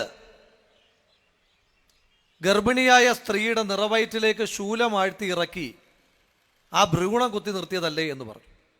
അത് തർക്കമായപ്പോൾ എൻ്റെ അവസരം വന്നപ്പോൾ ഞാനത് വളരെ കൃത്യമായി അത് ആധികാരികമായി തന്നെ സമർത്ഥിക്കുകയും ചെയ്തു. ആ നിമിഷം തന്നെ BJPയുടെ പ്രതിനിധിയായി കടന്നു വന്ന അയാൾ ചോദിച്ചത്, അതുമായി ബന്ധപ്പെട്ട ആധികാരികമായ ഒരു രേഖ നിങ്ങൾക്ക് സമർപ്പിക്കാനുണ്ടോ? ഈ രാജ്യത്ത് ഏതെങ്കിലും ഒരു കോടതിയോ ഏതെങ്കിലും ഒരു പോലീസ് സ്റ്റേഷനിലോ അത്തരത്തിലൊരു കേസിൻ്റെ വിശദാംശങ്ങൾ നിങ്ങൾക്ക് തരാനുണ്ടോ? ഒന്നും വേണ്ട. ഈ രാജ്യത്തെ വിവരസാങ്കേതിക വിദ്യയുടെ ഏറ്റവും നൂതനമായ ഈ കാലഘട്ടത്തിൽ അത്തരത്തിലൊരു ഡിജിറ്റൽ ഡോക്യുമെൻ്റ് നിങ്ങൾക്ക് കാണിക്കുവാൻ കഴിയുമോ എന്ന് ചോദിച്ചു. സ്വാഭാവികമായി ഈ വിവരത്തെപ്പറ്റി ആധികാരികമായി ബോധ്യമുള്ള ആളുകളെന്ന നിലയിൽ അപ്പോൾ തന്നെ കയ്യിലുണ്ടായിരുന്ന മൊബൈൽ ഫോൺ വെച്ച് നമ്മളിത് സെർച്ച് ചെയ്ത് നോക്കി. ഇപ്പോൾ നിങ്ങൾക്കും അത് പരീക്ഷിച്ച് നോക്കാം. വിവരസാങ്കേതിക വിദ്യയുടെ ആധുനിക കാലഘട്ടത്തിൽ നമ്മൾ സെർച്ച് ചെയ്യുന്ന ഒരു സംവിധാനത്തിലൂടെയും നമുക്ക് അത്രമാത്രം ബോധ്യമുള്ള ഗുജറാത്ത് കലാപകാലത്ത് ഗർഭിണിയുടെ നിറവയറ്റിലേക്ക് ശൂലമാഴ്ത്തി ഇറക്കി ഭ്രൂണം കുത്തി നിർത്തിയ വാർത്തയുടെ ആധികാരികമായ ഒരു വിവരവും ഇന്ന് ഈ രാജ്യത്ത് ലഭ്യമല്ല. പുതിയ കാലഘട്ടത്തിലെ ഫാക്ട് ചെക്കേഴ്സ് എന്ന് പറഞ്ഞ് കടന്നു വരുന്ന നിരവധിയായ സംവിധാനങ്ങളുണ്ട്. ആ സംവിധാനങ്ങൾ അത്രയും പറയുന്നത് അത് തെറ്റായ വിവരമാണ് എന്നാണ്. ഈ നാട്ടിലെ കോടതികൾ പറയുന്നത് അങ്ങനെ ഒരു കേസിൽ ആ കേസ് അവസാനിപ്പിക്കപ്പെട്ടു എന്നാണ്. നിങ്ങൾ തിരിച്ചറിയേണ്ടത് ഈ രാജ്യത്ത് അതിക്രമം കാട്ടുവാൻ മാത്രമല്ല ആ അതിക്രമം ഈ രാജ്യത്തിന്റെ ചരിത്രത്തിൽ എവിടെയും അടയാളപ്പെടുത്തിയിട്ടില്ല എന്ന് ഉറപ്പ് വരുത്തുന്ന തരത്തിലേക്ക് രാജ്യത്തിന്റെ സംഘപരിവാറിന്റെ ഫാഷിസം വളർന്നു കഴിഞ്ഞിരിക്കുന്നു എന്ന യാഥാർത്ഥ്യത്തെയാണ് നമ്മൾ തിരിച്ചറിയേണ്ടത്. ഏതാനും ചില വർഷങ്ങൾക്ക് മുൻപാണ് ഗുജറാത്തിലെ ഒരു സ്കൂളിൽ 9ാം ക്ലാസ്സിലെ സാമൂഹ്യപാഠ പരീക്ഷയിൽ അതിൻ്റെ ചോദ്യമായി വന്നു, മഹാത്മാഗാന്ധി ആത്മഹത്യ ചെയ്ത വർഷം ഏതാണ് എന്ന്. ആ ചോദ്യത്തെ കേരളത്തിൽ നിന്നുകൊണ്ട്, കേരളത്തിൻ്റെ പ്രത്യേകമായ രാഷ്ട്രീയ പശ്ചാത്തലത്തിൽ നിന്നുകൊണ്ട്, ഉയർന്ന രാഷ്ട്രീയ ബോധ്യത്തിൽ നിന്നുകൊണ്ട് നമ്മളതിനെ പരിഹസിച്ചു വിട്ടു. നമ്മൾ പറഞ്ഞു, ഇങ്ങനൊരു ചോദ്യം ചോദിക്കുവാൻ മാത്രം അടിസ്ഥാന ബോധ്യമില്ലാത്തവരായല്ലോ ഈ നാട്ടിലെ ഒരു പരീക്ഷ നടത്തിപ്പുകാരായിട്ടുള്ള അധ്യാപകരെന്ന് പറഞ്ഞു. എന്താണ് ഇതിൻ്റെ യഥാർത്ഥ ഉദ്ദേശം? ഏതാനും കുറച്ച് വർഷങ്ങൾ കൂടി കഴിയുമ്പോൾ ഈ രാജ്യത്ത് അതിശക്തമായൊരു വാദമുണ്ടാകും. ആ വാദത്തിൽ പറയുക, ഗാന്ധി ആത്മഹത്യ ചെയ്തതാണ് എന്ന് പറയുമ്പോൾ അത് നാത്തൂറാം വിനായക ഗോഡ്സെ എന്ന ഹിന്ദുത്വ വർഗീയവാദിയായ ഹിന്ദു മഹാസഭയുടെ നേതാവായിരുന്ന RSSന്റെ ആദ്യകാല പ്രവർത്തകനായിരുന്ന ഒരു നരാധമനായ വർഗീയവാദിയുടെ വെടിയേറ്റിട്ടാണ് ഗാന്ധി കൊല്ലപ്പെട്ടത് എന്ന് ഒരുപക്ഷെ സമർത്ഥിക്കുവാനൊന്നും നമ്മുടെ കയ്യിൽ തെളിവുകളില്ല എന്ന് വന്നേക്കാം. ആ അപകടകരമായ സാഹചര്യത്തിലാണ് ഇന്ത്യൻ യൂത്ത് കോൺഗ്രസ് ഇത്തരത്തിലൊരു സമരാഹ്വാന പരിപാടിയുമായിട്ട് മുന്നോട്ട് പോകുന്നത്. നമ്മൾ ഈ സംസാരിച്ചു കൊണ്ടിരിക്കുന്ന ഈ ഇടത്തിൽ നിന്ന് അധിക ദൂരമില്ലാതെയാണ് ഈ സംസ്ഥാനത്ത് തന്നെ ആദ്യത്തെ RSS നിയന്ത്രണമുള്ള മുനിസിപ്പാലിറ്റിയുടെ ഭരണമിരിക്കുന്നത്.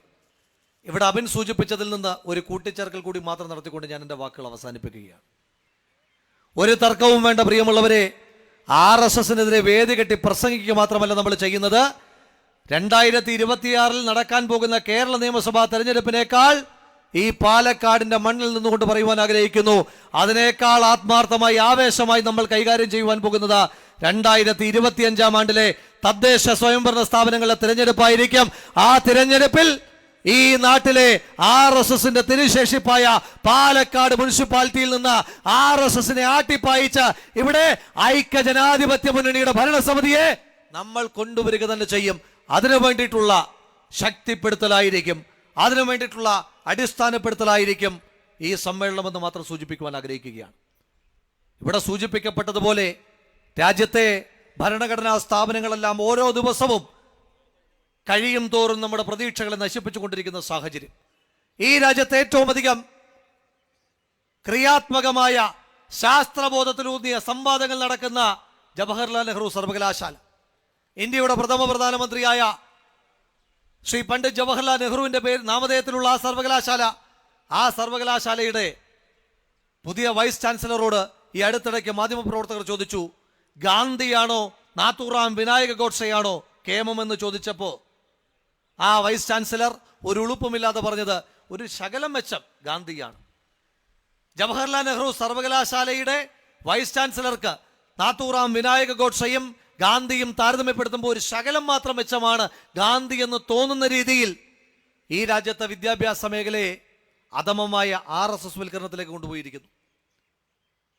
ഈ രാജ്യത്ത് ജുഡീഷ്യറിയിൽ നമുക്ക് പ്രതീക്ഷയുള്ള വളരെ കുറച്ച് ആളുകൾ മാത്രമായിരുന്നു ഉണ്ടായിരുന്നത്. അക്കൂട്ടത്തിൽ ഒരാളായിരുന്നു സുപ്രീം കോടതിയുടെ ഇപ്പോഴത്തെ ചീഫ് ജസ്റ്റിസ്.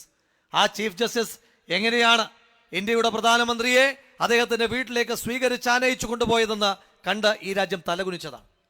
ഈ ദിവസങ്ങളിലാണ് ഡൽഹിയുടെ മുഖ്യമന്ത്രി, ഇന്ത്യയുടെ തലസ്ഥാന നഗരിയുടെ മുഖ്യമന്ത്രി, അദ്ദേഹത്തോട് രാഷ്ട്രീയമായ ഒരുപാട് വിയോജിപ്പുകളുണ്ട്.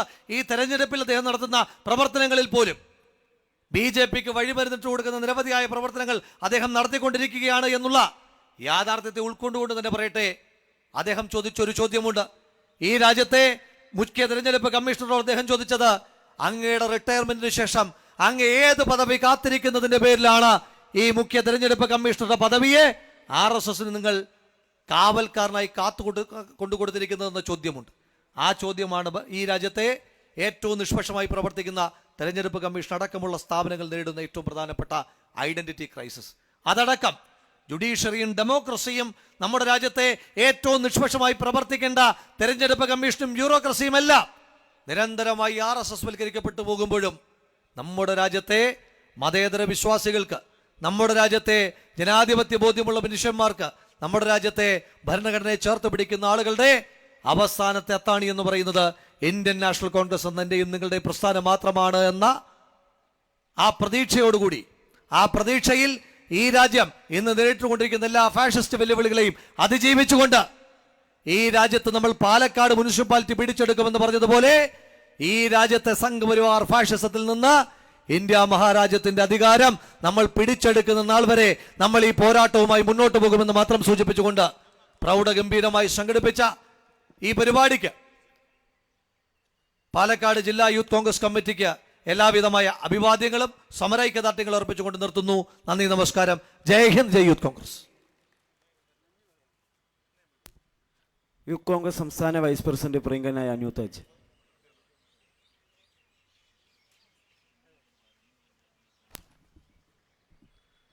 ബഹുമാനപ്പെട്ട ഈ സംഗമത്തിൻ്റെ അധ്യക്ഷൻ, പ്രിയപ്പെട്ട ജില്ലാ യൂത്ത് കോൺഗ്രസ് കമ്മിറ്റിയുടെ പ്രിയപ്പെട്ട പ്രസിഡന്റ് ജയഘോഷ്, ഈ വേദി ഉദ്ഘാടനം ചെയ്ത, ഈ സംഗമം ഉദ്ഘാടനം ചെയ്ത പ്രിയപ്പെട്ട അനിലേട്ടൻ, യൂത്ത് കോൺഗ്രസിൻ്റെ സംസ്ഥാന പ്രസിഡന്റും പാലക്കാടിൻ്റെ MLA കൂടിയായ പ്രിയപ്പെട്ട രാഹുൽ മാങ്കൂട്ടത്തിൽ, ഈ വേദിയിലുള്ള മുതിർന്ന കോൺഗ്രസ് നേതാക്കന്മാർ, KPCC നേതാക്കന്മാർ, യൂത്ത് കോൺഗ്രസിൻ്റെ സംസ്ഥാന ഭാരവാഹികൾ, ജില്ലാ ഭാരവാഹികൾ, ഇവിടെ എത്തിയിട്ടുള്ള എൻ്റെ പ്രിയപ്പെട്ട സഹപ്രവർത്തകരെ, സുഹൃത്തുക്കളെ, നമുക്കറിയാം ഈ നാട് ഇന്ന് കടന്നു പോകുന്ന വഴിയിലൂടെ ഈ നാടിനെ മുച്ചോട് മുടിച്ചുകൊണ്ട്, ഇവിടുത്തെ ജനാധിപത്യത്തെ അട്ടിമറിച്ചുകൊണ്ട്, വർഗീയത മാത്രം മുന്നിൽ കണ്ടുകൊണ്ട് ഈ നാടിനെ തല്ലിച്ചതച്ച് മുന്നോട്ട് പോകുന്ന ഇവിടുത്തെ ഭരണകൂടത്തിനെതിരെയുള്ള ശക്തമായ പോരാട്ടത്തിന് ഇതിന് നേതൃത്വം നൽകി ഇന്ന് പാലക്കാട് ജില്ലയിലെ യുവജന സംഘടിപ്പിച്ച പ്രിയപ്പെട്ട ജില്ലാ പ്രസിഡന്റും സഹപ്രവർത്തകർക്കും സംസ്ഥാന യൂത്ത് കോൺഗ്രസ് കമ്മിറ്റിയുടെ എല്ലാവിധ അഭിവാദ്യം അർപ്പിച്ചുകൊണ്ട് നിർത്തുന്നു. നന്ദി, നമസ്കാരം. ജയ് ഹിന്ദ്. ഒട്ടനവധി നേതാക്കളുണ്ടെങ്കിലും ആരും തന്നെ സംസാരിക്കുന്നില്ല. ഈ സംഗമത്തിന് ഔപചാരികമായി നന്ദി പറയുന്നതിന് വേണ്ടി യൂത്ത് കോൺഗ്രസിൻ്റെ ജില്ലാ ജനറൽ സെക്രട്ടറി പ്രിയങ്കരനായ അഡ്വക്കേറ്റ് PT അജ്മലിനെ ആദരപൂർവ്വം ക്ഷണിക്കുന്നു.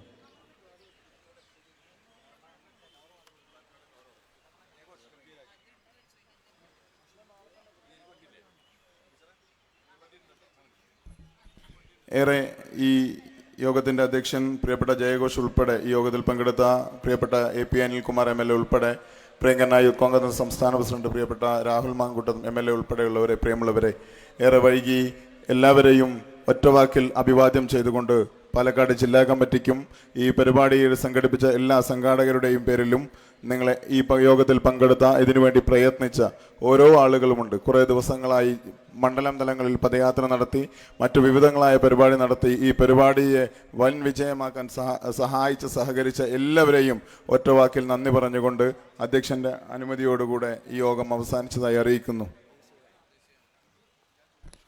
അടുത്തത് ദേശീയഗാനം.